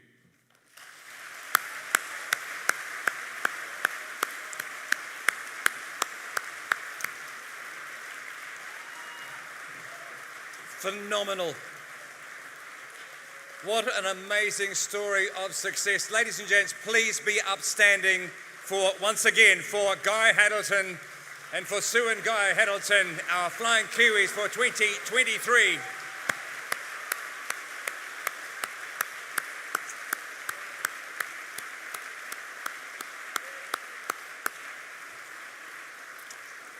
What an amazing and inspirational story for our tech sector. The ability, they're having that wonderful technical ability and the chutzpah to be able to sell that technical ability along with it as well. Thank you very much indeed, Guy, for sharing that story with us. And a big thanks to Yoram and to Tate Communications, our long-term sponsor of the Flying Kiwi Award and New Zealand High Tech Hall of Fame. Thank you so much. Now, we're just about to move on to the next of our awards tonight, but just before we do, Julia has the wonderful opportunity now of having a chat with our third finalist in the PwC Company of the Year category. Developers of interactive learning platform that enables students and teachers to annotate and collaborate on documents without the need for paper, Cami. When you think about teaching, it often starts with a learning resource. It doesn't start with a blank sheet of paper. It starts with an essay, a page out of a book, a map. Cami allows you to take that and transform it into a digital, interactive learning sort of experience. We've listened to teachers and we've built a product that helps those teachers the way they need to be supported by technology in the classroom to enhance the learning experience of their students. It's just a great platform that integrates into everything that a school uses and allows them to use their curriculum in however way that they want, which is why we have nearly 40 million teachers and students all around the world using Cami. 100% of our revenue is export revenue. As founders, we decided early on to make the product free of charge for any school in New Zealand. It's our way of giving back because we as founders benefited from New Zealand's public school system. A huge round of applause for Cami, everyone. Now, I have to caveat this because you're going to hear how much I love Cami.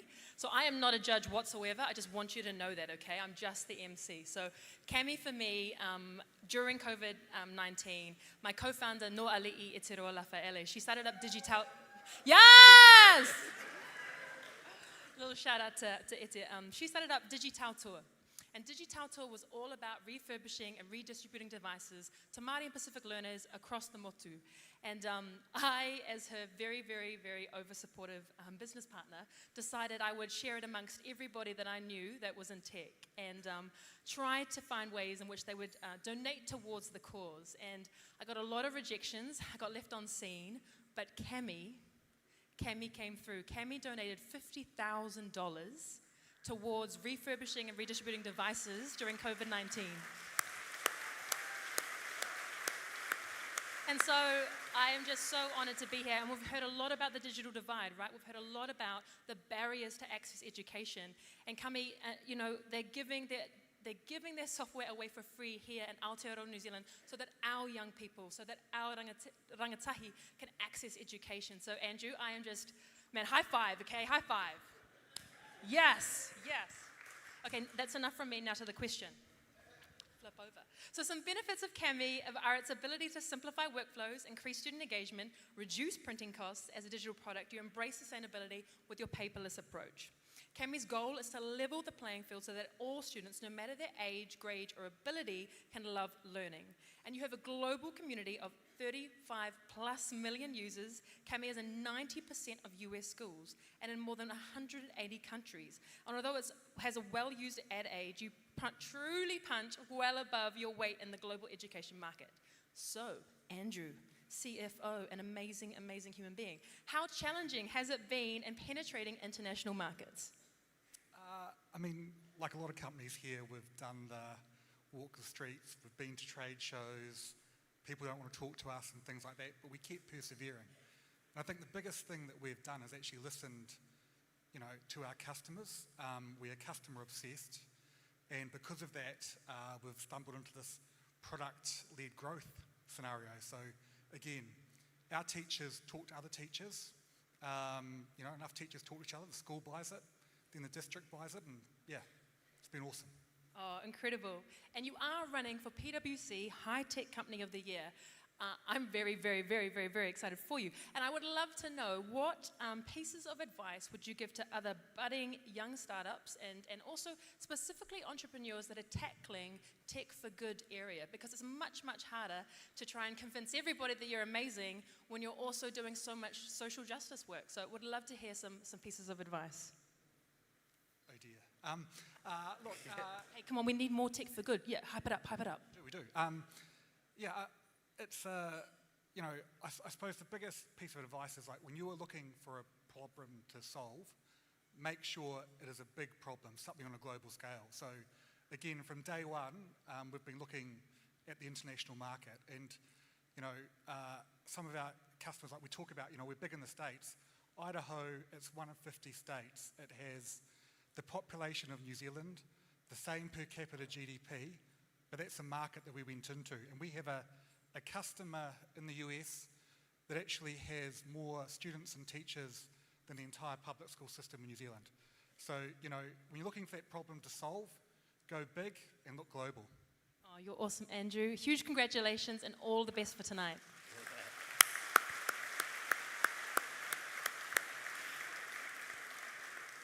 Absolutely fantastic. I can feel your excitement as well, Julia. It's just absolutely brilliant. I cannot wait to see who's going to be picking up our final award here this evening. However, before we get there, we have a number of other awards to move through to. Innovation is a keystone in the success of our sector, and we now move to the most innovative high-tech creative technology solution category, proudly sponsored by Tātaki Auckland Unlimited.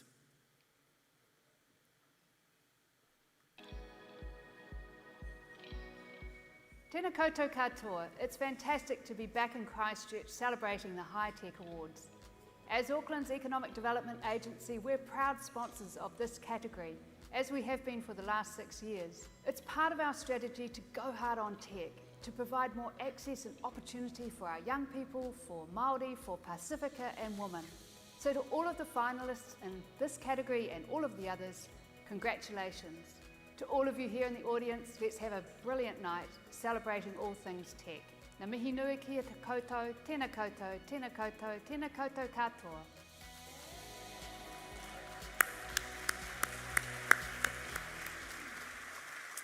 And on stage with us here tonight, we're welcoming the Director of Investment and Industry for Takataki Auckland Unlimited, Pam Ford. Please do put your hands together for Pam.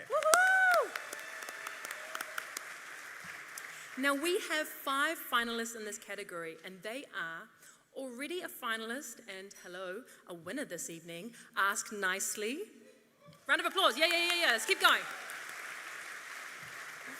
Developers of pressure sense technology that resolves pelvic floor issues for women, Juno Fem. Round of applause. Up for a second time as a finalist this evening, it's Mint Innovation. And our last finalists in this category have developed a whole school system that helps students with their writing, Writer's Toolbox. Try not to trip up here, Pam. Could you please tell us the winner? And the winner is Writer's Toolbox.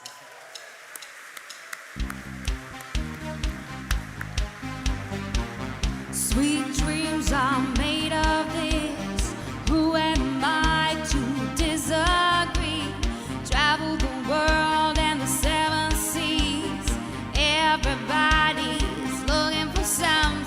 Some of them want to use you. Some of them want to get used by you. Some of them want to abuse you. Some of them want to be abused.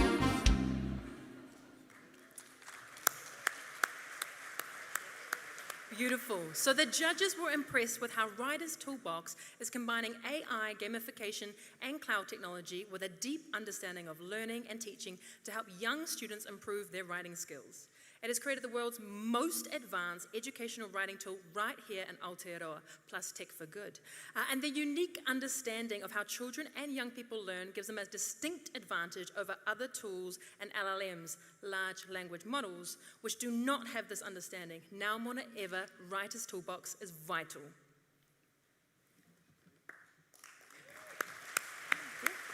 I'd love to hear how this moment feels for you right now. Kia ora koutou. My name is Andrew Langley. I'm the Head Customer Success Manager at Writer's Toolbox, and it's fantastic to be here this evening. Unfortunately, the founder of Writer's Toolbox, Dr. Ian Hunter, is overseas at the moment and could not be here in person. But I spoke to Ian earlier today. He would particularly like to acknowledge all of the finalists this year and the remarkable innovation and dedication on display here tonight. And to thank the NZ High Tech Trust and Takataki Auckland Unlimited for this honour. As we've heard tonight, any success is always a team effort. And this award is a result of everybody in the Toolbox team. You're an amazing bunch of people, and it's a privilege to work alongside you. Representing our team of over 60 here tonight is Simon Flower, Head of Content, Kapesh Taylor, the design team, and Chris Walker, the development team. Thank you guys, thank you to your teams, and thank you to Team Toolbox.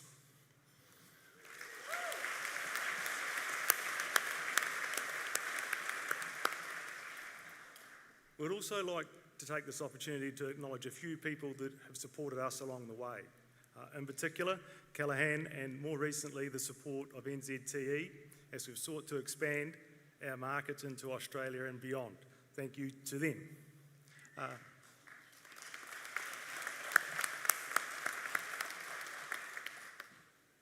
Ian began Writer's Toolbox in 2012, working alongside schools and teachers to address the writing gap. Like many of us, Ian was concerned about the falling rates of literacy in our schools and wanted to close this gap. He wanted to close it so every young person has the opportunity to grasp the choices that they wish to pursue in life. And more importantly, to achieve the success that they deserve. Writer's Toolbox, and you saw a bit of this and heard about this evening, has been the response to this challenge. At a time when people are looking to harness AI, Writer's Toolbox, we saw a world where AI could be used not to answer things, but to assist in the learning process, to create an interactive space in a world where the student, whatever their ability, would get personalised feedback at their most teachable moment and be taught how to grasp the skills of writing. And as some of the results of this innovation are now being realised, I can say this evening that a recent 4-year longitudinal study with over 79,000 students has seen writing improvement due to Writer's Toolbox between 2 and 10 times the industry norm. This is real change, and for some of those kids, it's a life-changing effect. So I'd like to thank the High Tech Trust Award, Te Take Auckland Unlimited, and all of you here this evening for honouring this journey to help our next generation succeed and have a real shot at life. Thank you.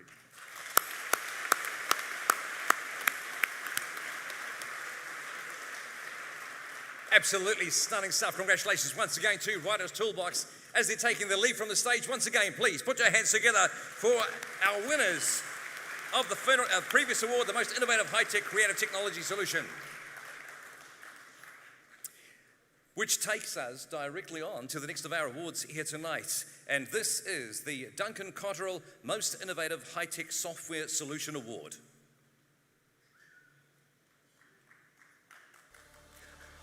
We enjoy working with Duncan Cotterill because of the people and then also because of their expertise in the tech sector. Duncan Cotterill is a full-service law firm, meaning we assist tech clients with all of their legal needs. By understanding what outcome Concentrate's looking for, we're able to focus our advice on what really matters to them without them having to worry about all the legal nitty-gritty. You know, we're a small company engaging with large organisations, and we just need someone beside us to help us, navigate the complexity of that legal environment. By partnering with the tech industry, we're able to celebrate the amazing things that New Zealand tech businesses and people are doing. It's just great to see organisations like Duncan Cotterill support the High Tech Awards. It's really important to not only the organisations here tonight, but the whole industry as a whole. We're delighted to support the Most Innovative Software Solution category, and we're excited to see the trajectory of these 3 awesome finalists. Thank you very much indeed to Duncan Cotterill. We're welcome to the stage now to present the award, one of Duncan Cotterill's partners, Peter Fernando. Peter, thanks very much for joining us here on stage. Yes, I think a round of applause is absolutely necessary, folks. It's a fantastic thing. Our sponsorship is amazing. Thanks, Peter. Now, in what has always been a hotly contested category, this year we have 3 finalists. Our first finalist in this category, and already a finalist this evening, Former Slabs. Woo! Next up is a company that connects moviegoers with their ideal film, Movio. And our third finalist empowers businesses to manage their parking effectively. It's Parkable.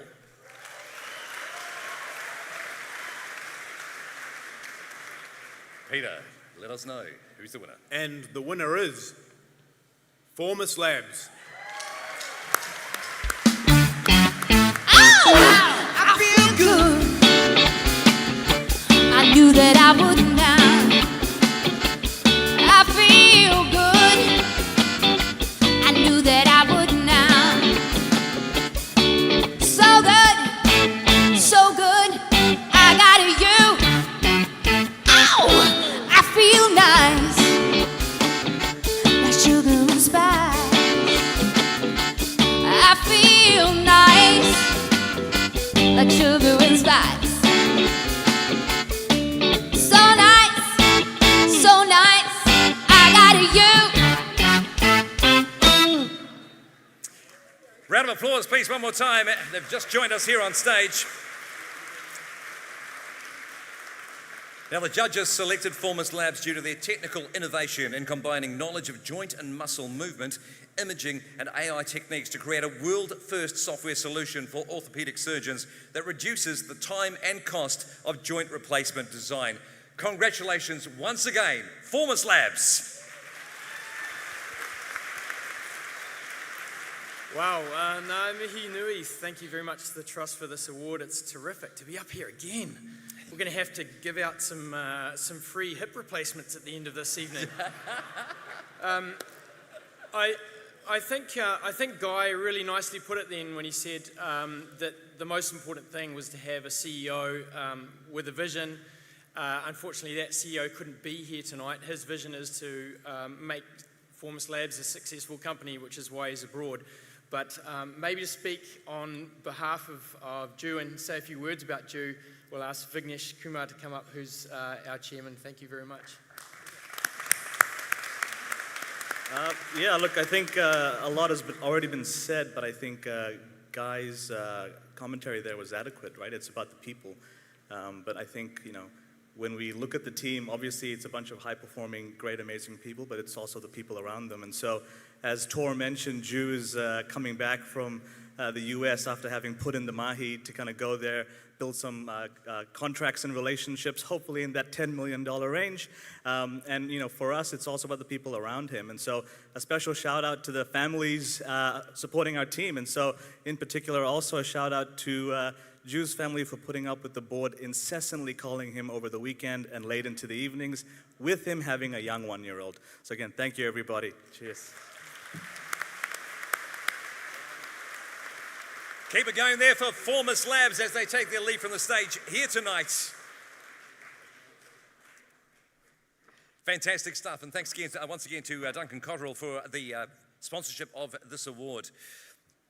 Well, as we move forward, it is now time to meet our fourth finalist in the PwC Company of the Year category, who continues to help organisations engage with their communities. Now, just before Julia moves into that interview, let's see a little bit more about them. It's PushPay. PushPay was founded in 2011 to solve a very felt need in community, which was creating an easy way for people to be generous to their churches and non-for-profits. Since that time, we've actually expanded. We have a suite of products today: donor management, CHMS, as well as Resi Media and an application. So at PushPay, we do what we do because we are very much aligned around our mission, which is to bring community, connection, and belonging back into the world. We love that we're a part of the New Zealand technology community. We feel that we bring something wonderful to New Zealand, but New Zealand honestly brings something so wonderful to PushPay in a diversity of thought, a diversity of personnel, and it really brings a unique perspective into our product and to our customers. Beautiful. Now, before we begin, we are trending #2 on Twitter right now. And I don't know if any of you just saw that I almost fell off the side of the stage. Yeah, that would have been iconic. And I think we would have got #1 because you all would have had your phones out being like, oh, sis, well done on the gown. But I don't want to have to fall over to hit #1, okay? So please, keep tweeting, keep talking about tonight. And we're trying to hit #1. So, Peter, welcome. Lovely to have you here. What a fantastic company. PushPay's digital giving, mobile payment solutions simplifies engagements, payments, and administration for not-for-profit organizations, churches, education providers. You primarily operate in the US, and since your inception in 2011, PushPay has experienced impressive growth, and you have currently handled billions of dollars in transactions every year. Look, I understand PushPay continues to make a significant investment in technology as you've grown to meet the evolving needs of your clients. Peter, looking to the future, is the company considering taking the ethos of community, connection, and belonging and expanding its focus beyond not-for-profit to include more diverse markets? Yes. I'm joking. Absolutely. And so, I couldn't resist that one, sorry. Man, that's such a stitch-up, So even from right from the beginning, we didn't know we were building for the markets we're in today. We've always tried to look into where can we bring our software so that it can have the most effect, the most impact for communities. And so those words like community, connection, belonging are super important to us. They're not just words that we throw around, they're part of our DNA. And so especially over the last 3.5 years, I think communities in New Zealand and across the world have been decimated. And I think if we can play even just a tiny part in kind of trying to fix some of that problem, then, it'll be a good thing. So, Amazing. A little bit more than just yes. Given the increasingly competitive landscape towards digital payment solutions and continuous shift towards a cashless society, how does PushPay continue to differentiate its services and maintain its growth trajectory? Yeah, and so, yeah, it's really interesting. I mean, for us, like, payments is really just the start, right? Payments is something we started doing, and it is absolutely, like, part of what drives all of our like a lot of our revenue.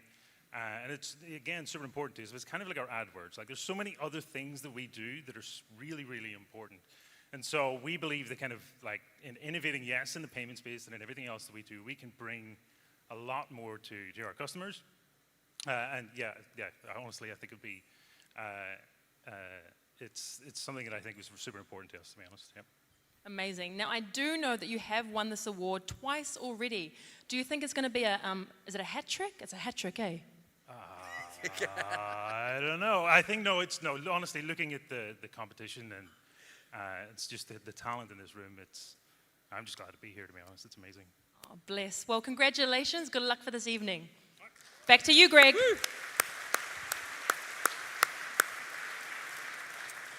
Absolutely, the competition is hotting up. Thank you, Julia. We move through now to the Most Innovative High-Tech Hardware Product Award, sponsored for the first time this year by Braymac. Evening. I'm Claire Parrott, manager here at Braymac New Zealand. Braymac is the partner for all of your industrial hardware needs. As a Berkshire Hathaway TTI Mauser-owned business, Braymac is committed to supporting the hardware needs of the New Zealand high-tech industry. Braymac has been a long-time supporter of the New Zealand high-tech industry, and this year we are thrilled to be the new sponsor of the hardware category. Hardware is our thing, and it's great to see so many of our customers being celebrated for their successes here tonight. Congratulations to all of this year's finalists, and what an amazing list of high-caliber companies and products in this category. Round of applause there, please, for Braymac. And we have our CEO of Braymac, Jonathan Mitchell, here joining us on stage at this point. Right. Yes, please. Round of applause one more time, and thank you very much indeed for leading it out. Awesome. And the 5 finalists that we have this evening: developers of a multi-track system to monitor wildlife altitude conservation. Oh yeah, come on, fam. No, don't. Awake. Hey, you're the one. You are the one over there. Next up, a company that has developed a self-sufficient container lifting and weighing system, Bison. Our third finalist is providing scalable and sustainable ways to access and move around space, Dawn Aerospace.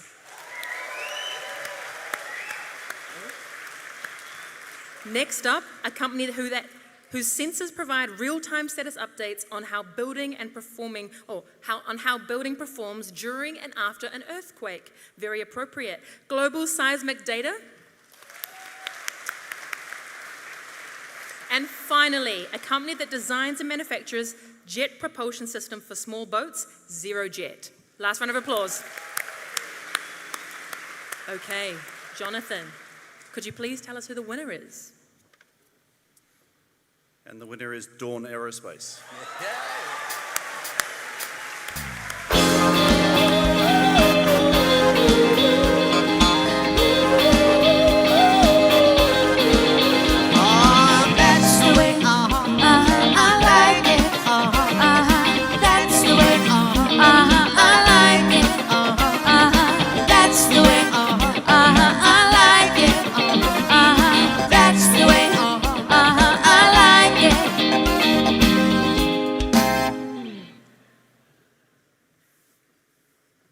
Okay, Dawn Aerospace thrusters represent a significant advancement in space technology that benefits both the environment and the industry. The company has developed a propulsion system that uses nitrous gases instead of the more common toxic chemicals. Its thrusters are more responsive and it has an ignition system that has proven reliable and uses less power. Their lower cost to manufacture has enabled small space startups to compete in the aerospace industry. I would love to hear from you.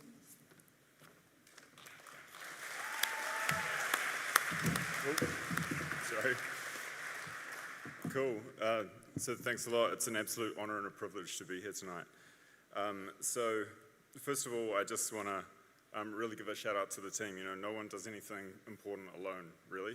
And so, you know, none of us would be here without the amazing efforts of the whole team at Dawn. So congratulations to all of you. And, you know, the next thing I thought is I really want to recognize what the Prime Minister said earlier today. You know, we're all here because we've found something that we're really passionate about, right? You know, you really want to make this happen. And when you find something passionate, that's when you do your life's best work. And I think that's really important. And, you know, we've got a really important mission at Spaceship Dawn. And I think everyone here has found a really important mission as well. And that really, really is helping disproportionately move forward Spaceship New Zealand. And that's super cool too. But I think, you know, most of all, what's really important is all of us here, you know, we're building things, we're making things, and we're doing things that are really changing and improving the world. And I think that really is the most important thing, because, you know, we're all in this together. We've all got an important part to play. Everyone here has got a really, really cool capability to make a big contribution and, you know, really, really take Spaceship Earth forward. So thanks, everybody. Cheers.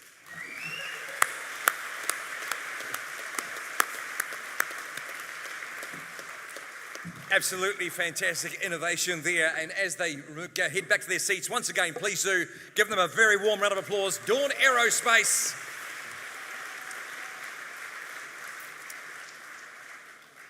Moving through to the next of our awards now. This is the Most Innovative High-Tech Service Award.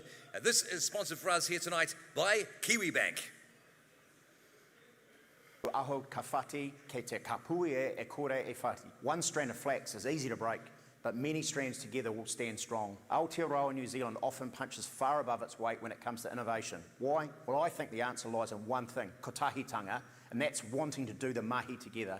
Kiwi Bank's purpose since our inception has been to make Kiwi better off, and we know that you as a Kiwi innovator share this passion. And just as the harakiki or flax forms a strong foundation when it's weaved together, we believe that Kiwi innovators working together achieve stronger outcomes and can have global success. Kia ora, I'm Steve Yurkovich and I'm the Chief Executive at Kiwi Bank. We're really thrilled to be a sponsor. We think the Most Innovative High-Tech Award category is really key to the future and the ambitions we have for Aotearoa and New Zealand. If you're a winner in the Innovative High-Tech Service Award, there's no doubt that you're really bringing the best of us to the world. So we're ambitious about what we can achieve, but we're thrilled to be supporting this. So congratulations if you're nominated, and of course to the winner, have a really great night.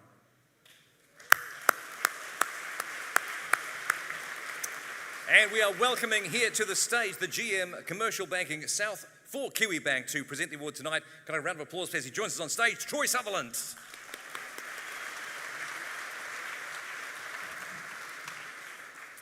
Now, there are 6 finalists in the Kiwi Bank Innovative High-Tech Services category, and they are already a finalist this evening, Carbon Crop. Workplace Wellbeing Provider delivering holistic and proactive mental health support, Clearhead. Developers of a transparent, secure service for the buying and selling of cryptocurrency, Easy Crypto. Love the energy. Providing Kiwis with automated, personalised KiwiSaver advice, National Capital. Delivering digital solutions that free up the time of clinicians, Orion Health.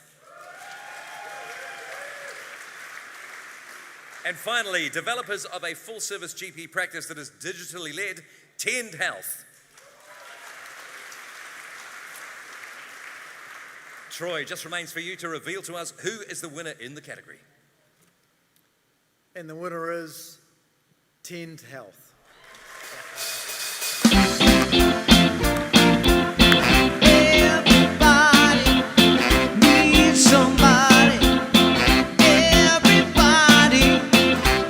Somebody to love, someone to love, sweet I miss, sugar to kiss.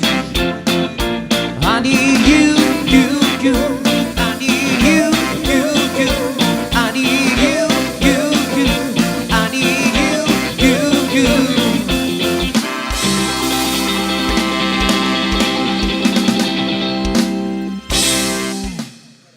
Now, the judges faced a difficult decision in selecting a winner between the top two finalists as the competition was extremely close. But Tend Health stood out as a unique and innovative service with a strong focus on promoting equitable health access. The judges were impressed by its inside-out approach and the dedication of its purpose-driven founders to leave a positive health legacy to all New Zealanders.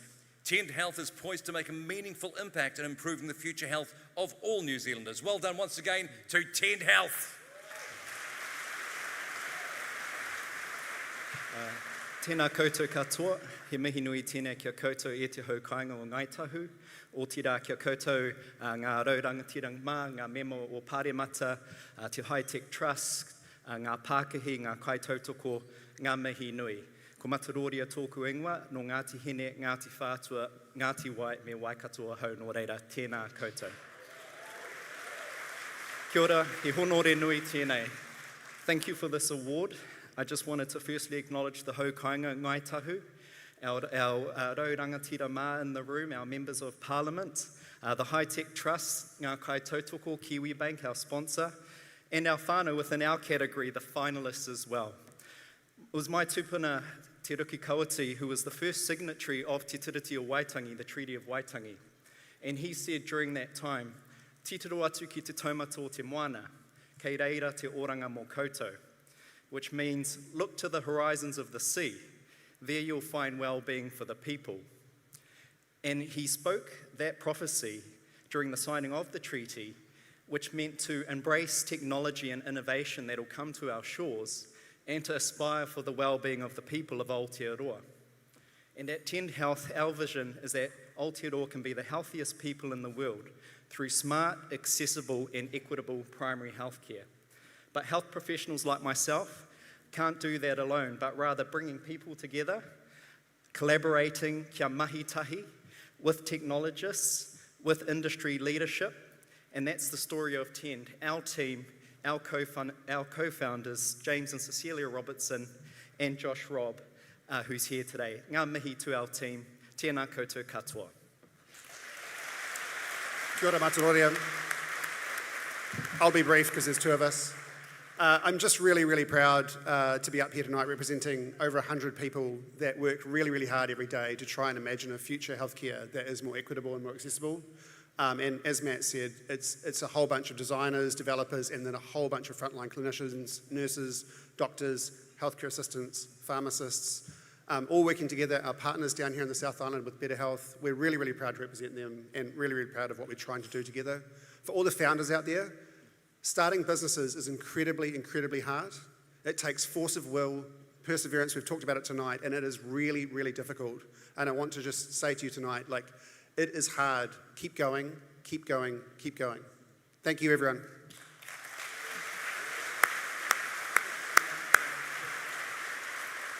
Huge congratulations once again there to Tend Health.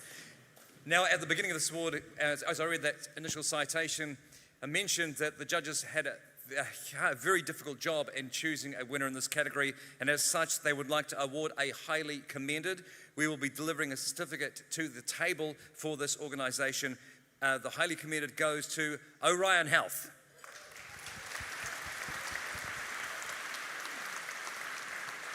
Now, Orion Health recently rolled out a digital transformation for their healthcare system in Ontario, in Canada, and they've seen meaningful impact for the community there, and we wish them all the very best as they look to expand this service. Can I get another round of applause, please, for Orion Health?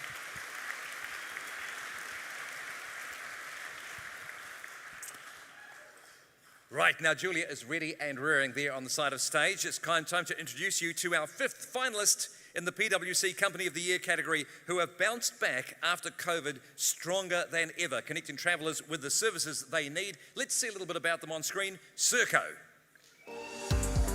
Serco is a corporate travel and expense management platform. We believe in the magic of being face-to-face. And that's our purpose, to bring people together. Predominantly this is through business travel, and our technology is both doing travel, expense and payment reimbursement for any type of business travel in the world. We really try and think about what we can actually do to remove the friction out of business travel. And how do we remove those stress points, both in the view of making sure what you can do online stays online and bringing all of the content together inside our global marketplace. Winning the PwC Company of the Year award would mean the world to us. It's like the highest of high fives. These awards represent a way of acknowledging the effort that a whole collective team does in producing phenomenal outcomes, and that's something to be really proud of. Oh, amazing to have you here, Darren. Now, your approach has propelled significant growth with your solution streamlining the booking process, making corporate travel management more efficient and cost-effective, and your customers and investors agree. So, although it looks like we've got some, flying jet setters all around, some of them in this room, with the challenge of learning from the impacts of COVID-19 pandemic on global travel, along with the increased focus on sustainable travel, how does Serco plan to adapt the technologies and services to meet the future? I mean, it's pretty incredible to think July last year, our borders opened internationally, and look at how many people are in this room today. And I think, one of the things, 29 years ago, a Maori boy and a Kiwi guy invented online travel in New Zealand for the rest of the world. And you fly here today, booking online. And a lot of people don't know that. And it's in our DNA. So as Serco, we build amazing technology. Another company, Unique, which builds, digital humans. We created the first digital AI human. We've done amazing innovation. I think what I'd say is it's basically that number 8 wire. It's innovation, it's in our team's DNA, and it's what we do. We just keep inventing, and it's just awesome. I mean, I love that. Keep that same energy. Hey, Darren. So, although we do appear to be back, and I know that, in 2020, you actually did, you've won several awards, and one of them was at our 2020 Virtual Awards. And so, what will it mean if you do it again here in 2023? I think I'll sum it up as like, imagine in 2020, you lose all of your revenue. The borders are closed. Your whole industry is decimated and everyone's been laid off, and you have to come back as a business finding the things that you can control, and the situation is what it is, and you can come back at 154% growth, growing at 80%, and drive that in there. For me, proving that we can be back as a high-tech company finalist is enough, and for our team, it's been present. It's showing that we've got this and that we can do it on the world stage, and that's what it is, and that's enough. That's being Kiwi, and that's what I love about New Zealand. Oh, I love it. Well, congratulations. All the best for the evening. Another round of applause, and back to you, Greg. Thank you very much, Julia, and all the best, Serco, for the final award here tonight. Now, folks here in the room, you may have noticed we are attempting to discreetly drop desserts there. It's challenging, I know, that it will pull a little bit of focus for us. Can I ask that you please just push way through that and ensure that our focus remains up here. We've got a phenomenal range of awards to still do tonight as we head to our final award this evening. So thank you very much indeed for your forbearance with that.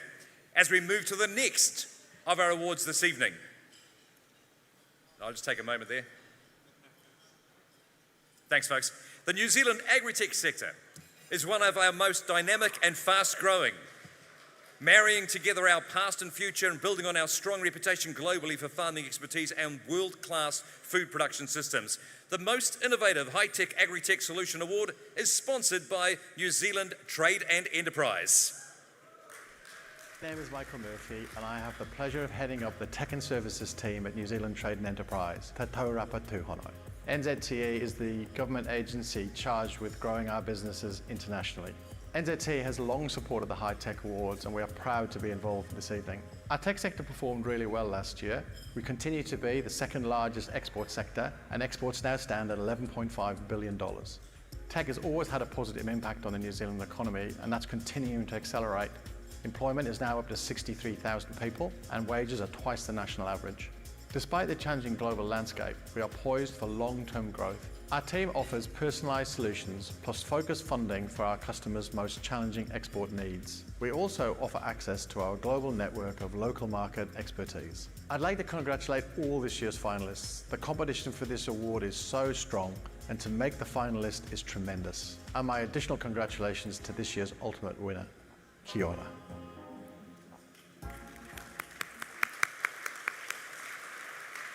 And folks,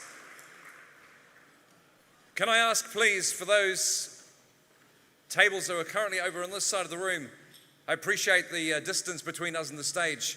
We only have a few awards left here this evening. The focus is very, very much appreciated. Thank you. I'd like to welcome now here to the stage the Head of Tech and Services for NZTE to present this award, Michael Murphy. Woo! Now, the most innovative high-tech agri-tech solution category, we have 5 incredible finalists. Number 1, helping orchardists, I actually really love that word, get the most from their crop using AI technology, fruitometry. Round of applause.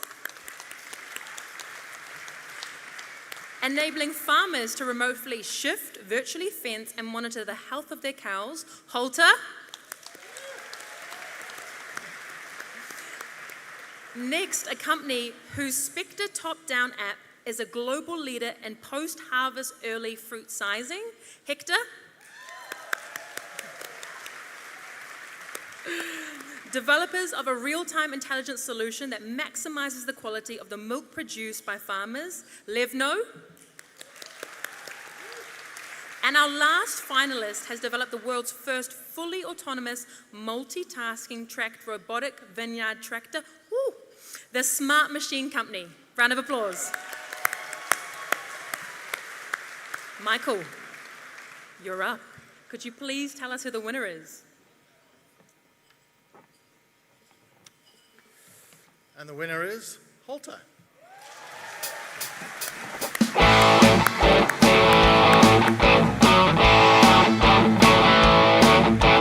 Church house, gym house, the schoolhouse, outhouse, the highway number 9 the people keep the city clean. They call it night rush, all night rush.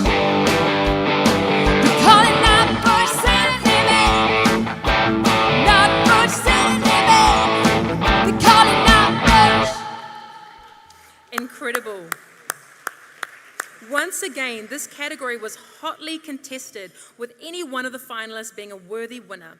Halter, however, was able to demonstrate a compelling combination of continuous technological evolution, transformative business model evolution, I love all this evolutioning, strong customer empathy, and drastic sales growth from previous years. Again, evolution. A worthy winner in the field of brilliant agri-tech company. So, what is going through your mind right now? Thank you.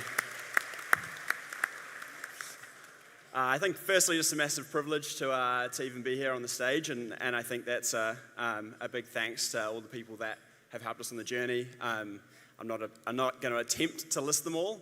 There's a subset of our team here today, and I know that there'll be many more in Auckland watching along or probably still working away in the office, so just a shout out to them as well. I also want to say a big thanks, and I will acknowledge the other finalists in the categories, an impressive set of companies there, so we're very humbled to be able to stand amongst you. 2022 for us was a breakout kind of commercial year. We started with just a few farms in the Waikato, and by the end of the year we were across the country and also international, so it was definitely a busy year, but more importantly, we had farms that are now both more productive and more sustainable at the same time, and that is just so important for our agricultural sector.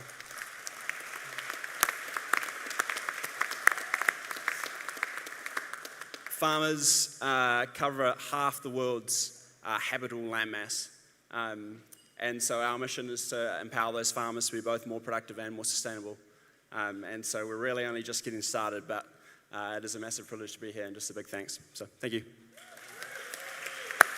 Another massive round of applause for Halter, everybody. Absolutely fantastic stuff, and just loving to see this level of innovation that's happening right across the awards here tonight. As we now move to the High Tech Startup Company of the Year Award, proudly sponsored for us by the Punakaiki Fund.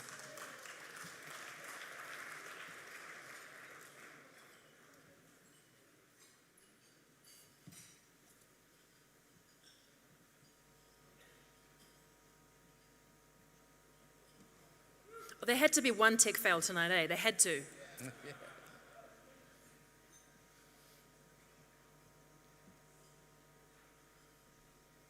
A fantastic range of visuals showcasing the information that the Punakaiki Fund can provide for our wonderful New Zealand High Tech Awards here tonight.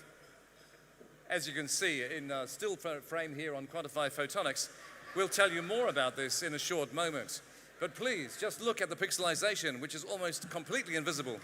Here this evening. Woo! Yes! Okay, everyone has to tweet that, okay? Everyone tweet that tech fail so we can hit #1 trending on Twitter. Joining us here on stage to present the award on behalf of the Punakaiki Fund, the founder and CEO of Red Seed. A round of applause, please, for Anya Anderson.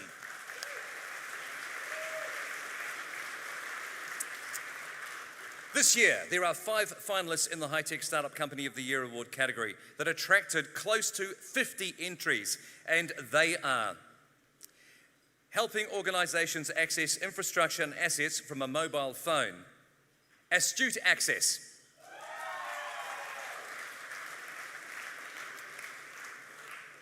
as you can see, we're just doing a little bit of a restart in the technical department. Yes, beautiful, fantastic. Third time a finalist this evening, Carbon Crop.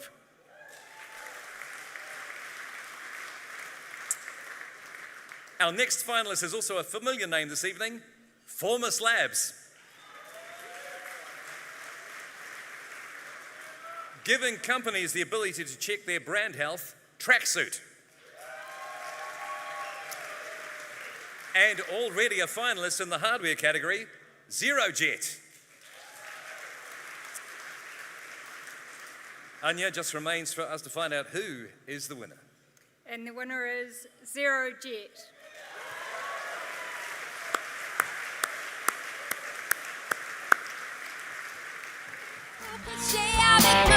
Ce soir, voulez-vous coucher avec moi? Gidgy, gidgy, aïe, da, da. Gidgy, gidgy, aïe, here. Moja chocolate, aïe, Creole lady marmalade.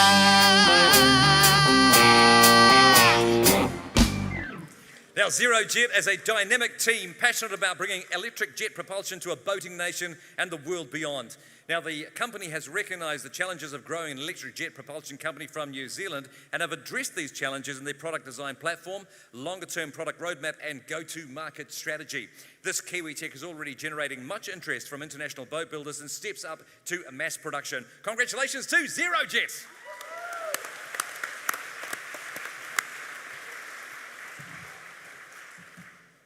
Wow, thank you so much.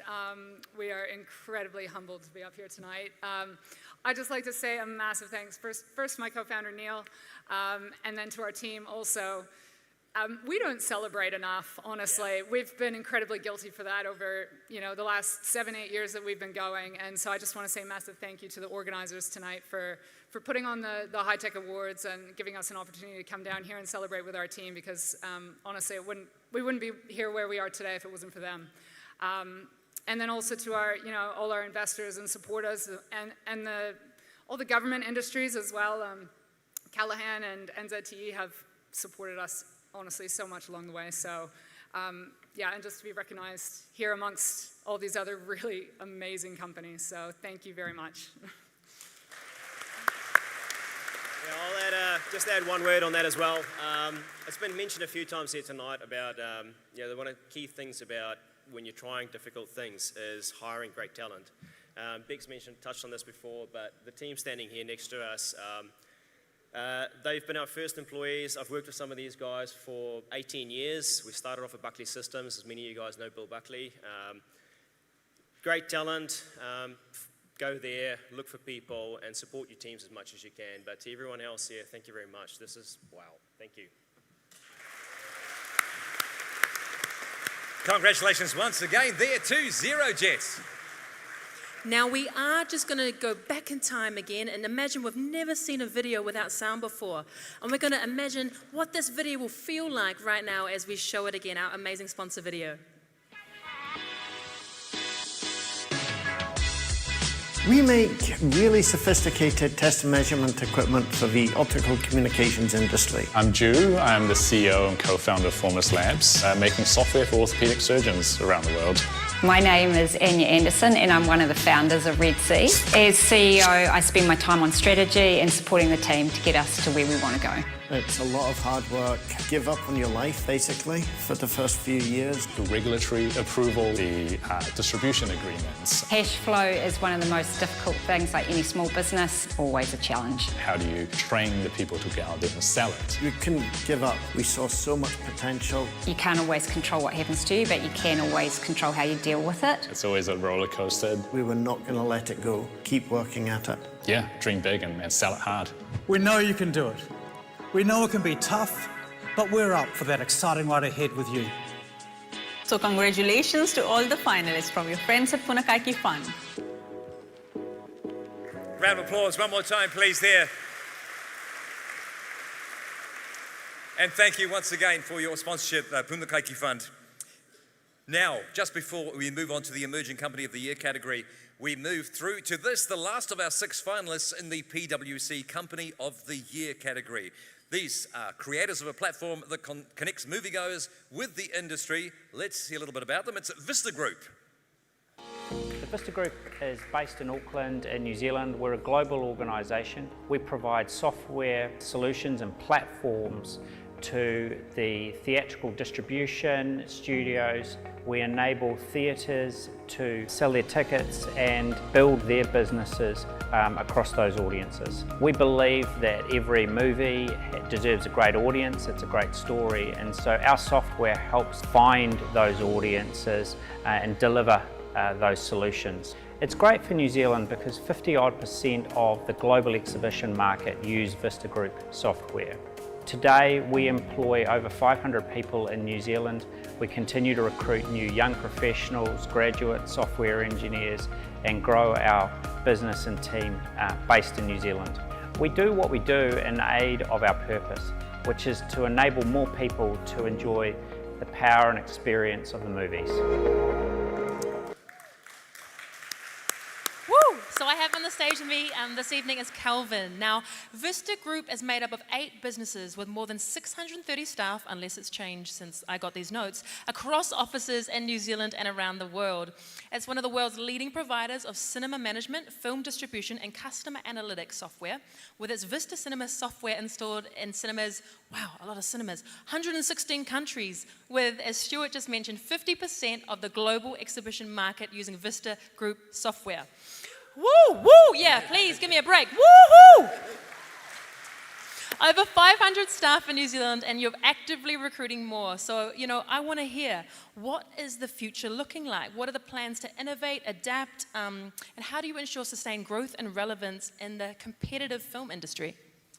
Well, the pandemic obviously changed a lot for our industry as it did every other industry, and one of the big changes was people being stuck in their home and instead of going to the cinema. So global travel obviously was impacted for Serco, and for us it was our cinemas were shut. So the challenge and the innovation for our cinemas has been helping them bring their moviegoers back, helping them to come and see Avatar, to come and see all those great films, and people are flooding back. So it's obviously worked.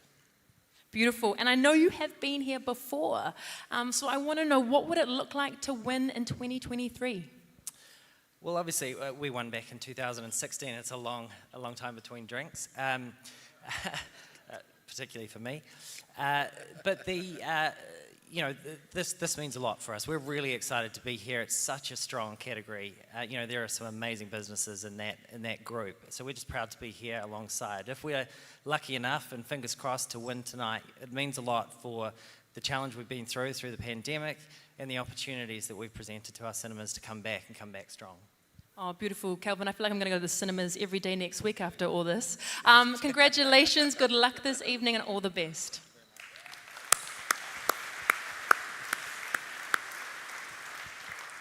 Absolutely fantastic. Yes, Vista Group joins our other 5 fabulous finalists here in this category, so very worthy contenders for the award a little later tonight. But right now, we move to our penultimate award for the evening, and this is the High Tech Emerging Company of the Year Award, sponsored for the first time this year by the ASX. Let's hear a bit about them. Tēnā koutou katoa, e whanu mai au ki o tō tahi.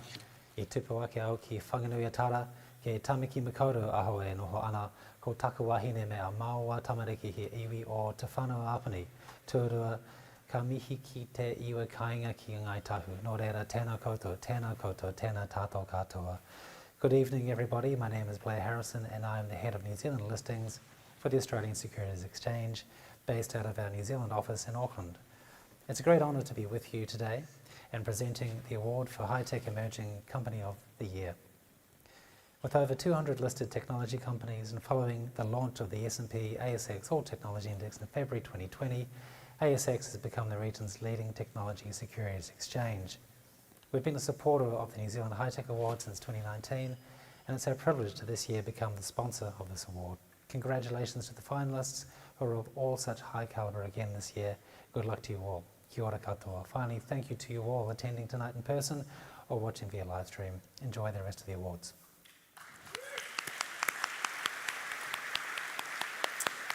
And at the same time, please make welcome the head of New Zealand listing for the ASX on stage right now, Blair Harrison. Woo! Get it, Blair. Now we have 5 finalists in the emerging company category, and they are, first up, and we've already heard about them this evening, Dawn Aerospace. Round of applause. Next up, and also a winner, 2 for 2 out of this evening in the agri-tech category, Halter. Round of applause. Developers of a leading open source web analytics platform called Matomo. It's InnoCraft. Round of applause. I feel like I've got to keep reminding you, hey. Our 4th finalist is reducing the administrative burden for in-house legal teams, LawView. And our last finalist has developed a document editor to enable seamless collaboration in the cloud, Lumen. I'm so proud of you. Blair, could you please tell us who the winner is? And the winner is Dawn Aerospace.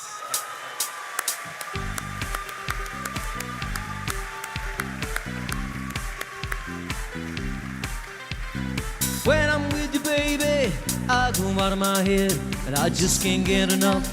I just can't get enough. All the things you do to me and everything you said, I just can't get enough. I just can't get enough.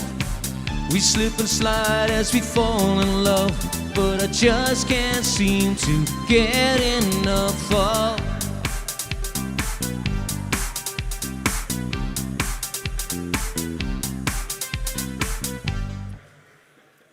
Beautiful. In the business of moving things to and around space, Dawn Aerospace is showing that smart teams from the small countries of Aotearoa and the Netherlands can work together to change the world and beyond. But why stop there when you can also build rocket planes? A big future lies ahead for Dawn Aerospace. Congratulations once again, and would love to hear from you once again.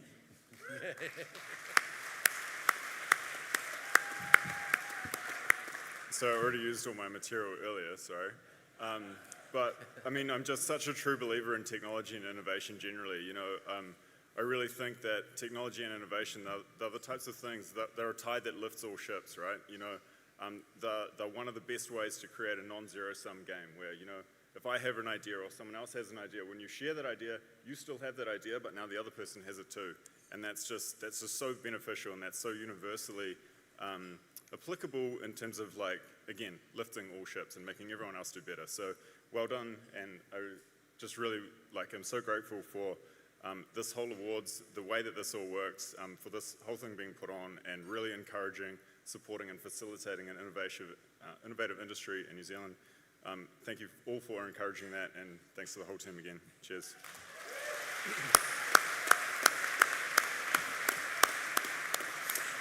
Now, the judges also saw fit to award a highly commended in this category, and this award goes to Halter. We'll give another round of applause. Halter took years of development and substantial funding to deliver overnight revenue success from early 2022 onwards. Their collars not only help lower emissions and improve farm productivity, but also provide extra sleep in time for farmers. I mean, go you good things. How good? Round of applause. Right. Absolutely fantastic. Congratulations to all of our award winners so far. Julia, it's just been brilliant, hasn't it? I mean, it's been so good, and you're all still here, so well done. You haven't all run off to Fat Eddie's thinking it's going to open early. I just can't believe we're here. All right, folks, we have come to that time of the night. This is the big one, the PwC 2023 New Zealand High Tech Company of the Year. This is the Supreme Award, the one that puts you on the map as an outstanding company that demonstrates sustained growth. Now, this category is judged solely by an esteemed panel of 5 of our most senior international judges. Tēnā koutou katoa, Konevna Pianovich aho. I'm a partner in digital transformation at PwC. I'm honoured to be presenting the PwC High Tech Company of the Year Award tonight. As proud sponsors of this award for 19 years, it's truly remarkable to witness the extraordinary level of innovation that the technology sector in Aotearoa, New Zealand has achieved. Technology will play a pivotal role in addressing some of our most pressing issues, and we are fortunate to have a vibrant community of innovative thinkers and creative problem solvers right here in our own backyard. A huge congratulations to all of the finalists this evening. The entries showcase the exceptional talent within the technology sector and highlight the promising future that awaits us when we leverage technology for sustainable outcomes. Whether you're a finalist, a sponsor, or a supporter, each one of us should take pride in being part of this dynamic network of inspiration and innovation. I look forward to announcing the winner with you in a moment. Thank you.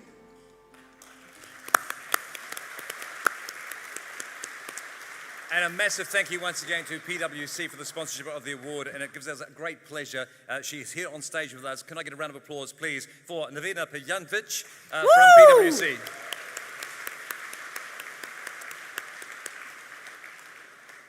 Now, before we announce the winner of the 2023 PwC Company of the Year, let's remind us of who our 6 finalists are. And they are Sin 7.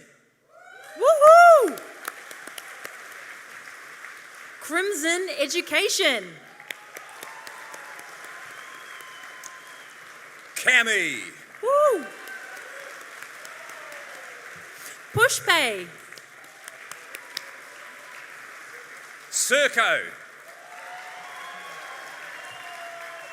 Hey, last and the loudest, Vista Group. 6 truly inspiring companies competing on the global stage. It is time. It is time for this amazing envelope delivered by the iconic, beautiful. I'd love to hear who the winner is. And the winner is Sin 7.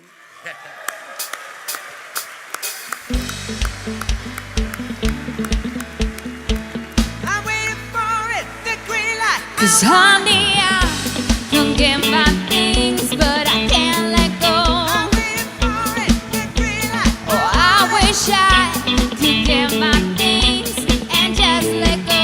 I'm waiting for it, the green light. Yeah, honey, I can get my things, but I can't let go. I'm waiting for it, the green light. Oh, I wish I could get my things and just let go. I'm waiting for it, the green light. I want it.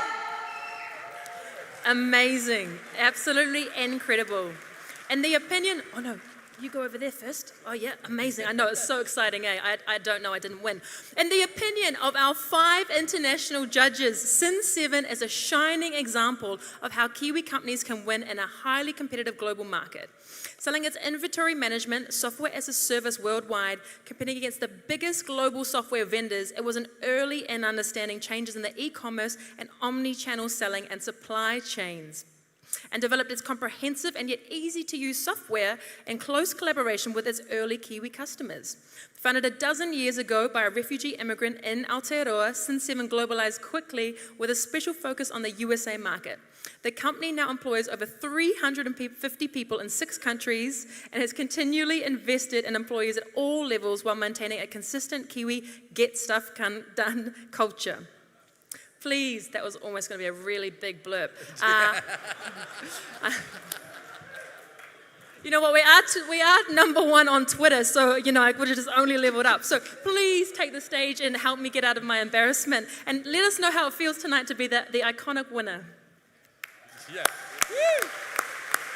Thank you. It feels amazing.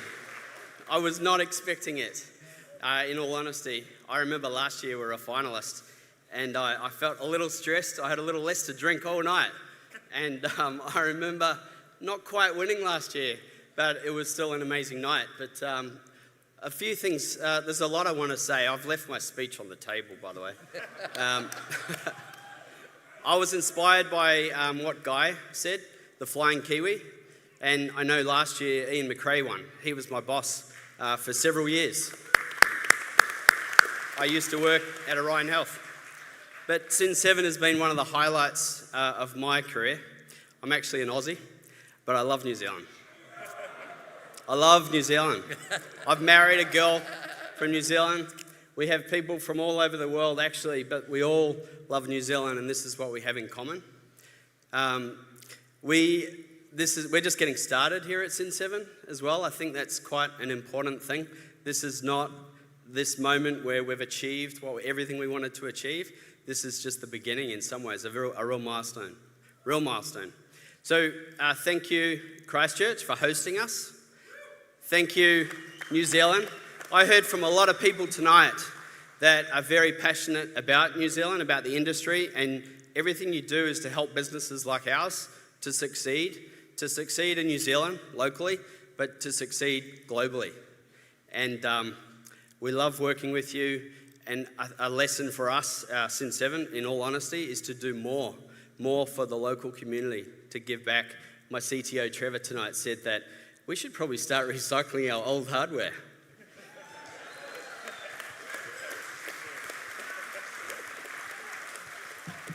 So we've done really well. We've done really well through the period of the pandemic, through e-commerce. We have around 10% of our customers are local here in New Zealand, and some of them are our founding customers. And we love what we do. We're passionate about what we do. It's really complicated what we do. Really complicated. If I was trying to boil it down, imagine you're a product business. You have a physical product, inventory. You're actually rather inventory-centric in how your whole operation runs. We're the mission-critical platform in the middle that runs your business for you so that you can invent your next product and that you can grow your revenues, not just in New Zealand, but globally. We make it really easy to turn on additional sales channels and help you grow your business. So for us, we want to be the growth partner for our customers. And I think that's rather special. And for the 800 customers we serve here in New Zealand, we want to create tomorrow's famous brands. And we want to do that globally as well. So globally, so far, it's around 8,500 customers, all small and medium-sized businesses. And, you know, the journey continues. So I think I stand before you and Fat Eddies, apparently. I tell you, now that we've won, we are going there. We're going to be there. So see you there. Thank you. The last thing I want to say, that NBA team comment at the start of the night, we have an amazing team. Not just these people that stand before you. Our team are rather spread in 9 countries, in fact. But we love what we do. We're really passionate about our culture. I think it's our super strength, actually. And we have these amazing parties, actually. You gotta celebrate success, and I think it helps a lot. It means you can keep going every year. So thank you. Woo! Sin 7, ladies and gentlemen, the PwC New Zealand High Tech Company of the Year. It looks like we're all going to go to both Fat Eddie's because Sin 7 is paying, and we're also going to go to Sin 7 because apparently they have epic parties. Wow, double whammy. Okay, thank you so much, Nivina, as well, and thank you, PwC. That's it. That's literally it. We're done. Woohoo! No, but a special congratulations to all of tonight's winners, finalists, and also their families for supporting them all to be here. You are all winners, and I know that's cliche, but it is true because you're a winner to someone. 100% true. A massive special thanks, of course, to our Prime Minister and other leading dignitaries for joining us on this record night here in Otautahi, Christchurch. And finally, a big thank you to all of our sponsors and supporters. We could not do this without you. You know this, we love you. And of course, the great team at Sway Tech and Lauren Taylor Events for bringing this event to you as well. Now, please stay with us. I can see you're probably all itching to get to the bars. And please stay with each other and network. I think there's going to be some dancing. Looking forward to seeing all of your dance moves. And I'm hopefully having a great night. And I just want to do a special shout out. Oh, hold the phone, fam. Hold the phone. Nice and shh. Oh my God, Greg, that worked. So I did MC last year, and I cannot believe I'm back again. I thought I made enough blunders last year that I'd never get invited back. But I want to say a special thank you. I want to say a special thank you to my village that allowed me to show up. Last year, I called him my romantic partner, and he didn't cook for like a whole week, and I can't cook, so I got very, very hungry. And this year, he is my fiancé, so to Dylan Pahina. Woo! Woo! He's in an amazing outfit to compliment me, and yes, I did style him. And also to my incredible business partner, she ironed my dress while I was running around. Noa li'i e te roa Lafaele. To Tamoti, to Nina, to Puasa, to the whole village that allowed me to be here this evening. I am a CEO of my own startup, so this is just a side gig. This is not the main gig, so I'm really honored. 1, to High Tech Trust for allowing me to be here again, and 2, to my village for allowing me to show up and represent Pacifica, our tangata moana, in an area and an industry that doesn't look like us, only for now.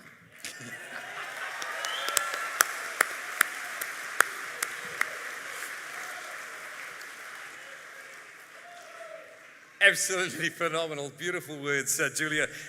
We're going to be having a fantastic time as we move forward. Have a great night for the rest of the night. We're going to see you in Auckland in 2024. Don't forget, of course, the unofficial after-party gathering spot, Fat Eddie's, after things wrap up here. However, before that happens, stay, enjoy a drink, network, continue this fantastic camaraderie that we have right here in the industry. And remember this. For an industry that is at the top end of the game, it requires a top-end level of entertainment to lead us out tonight. I would like you to give a very warm welcome to our performers this evening, who will be gracing on stage very shortly indeed. It's the Jordan Luck Band who will be sharing us out tonight. So, no reira, tēnā koutou, tēnā koutou, tēnā rā koutou katoa. Kia ora, folks.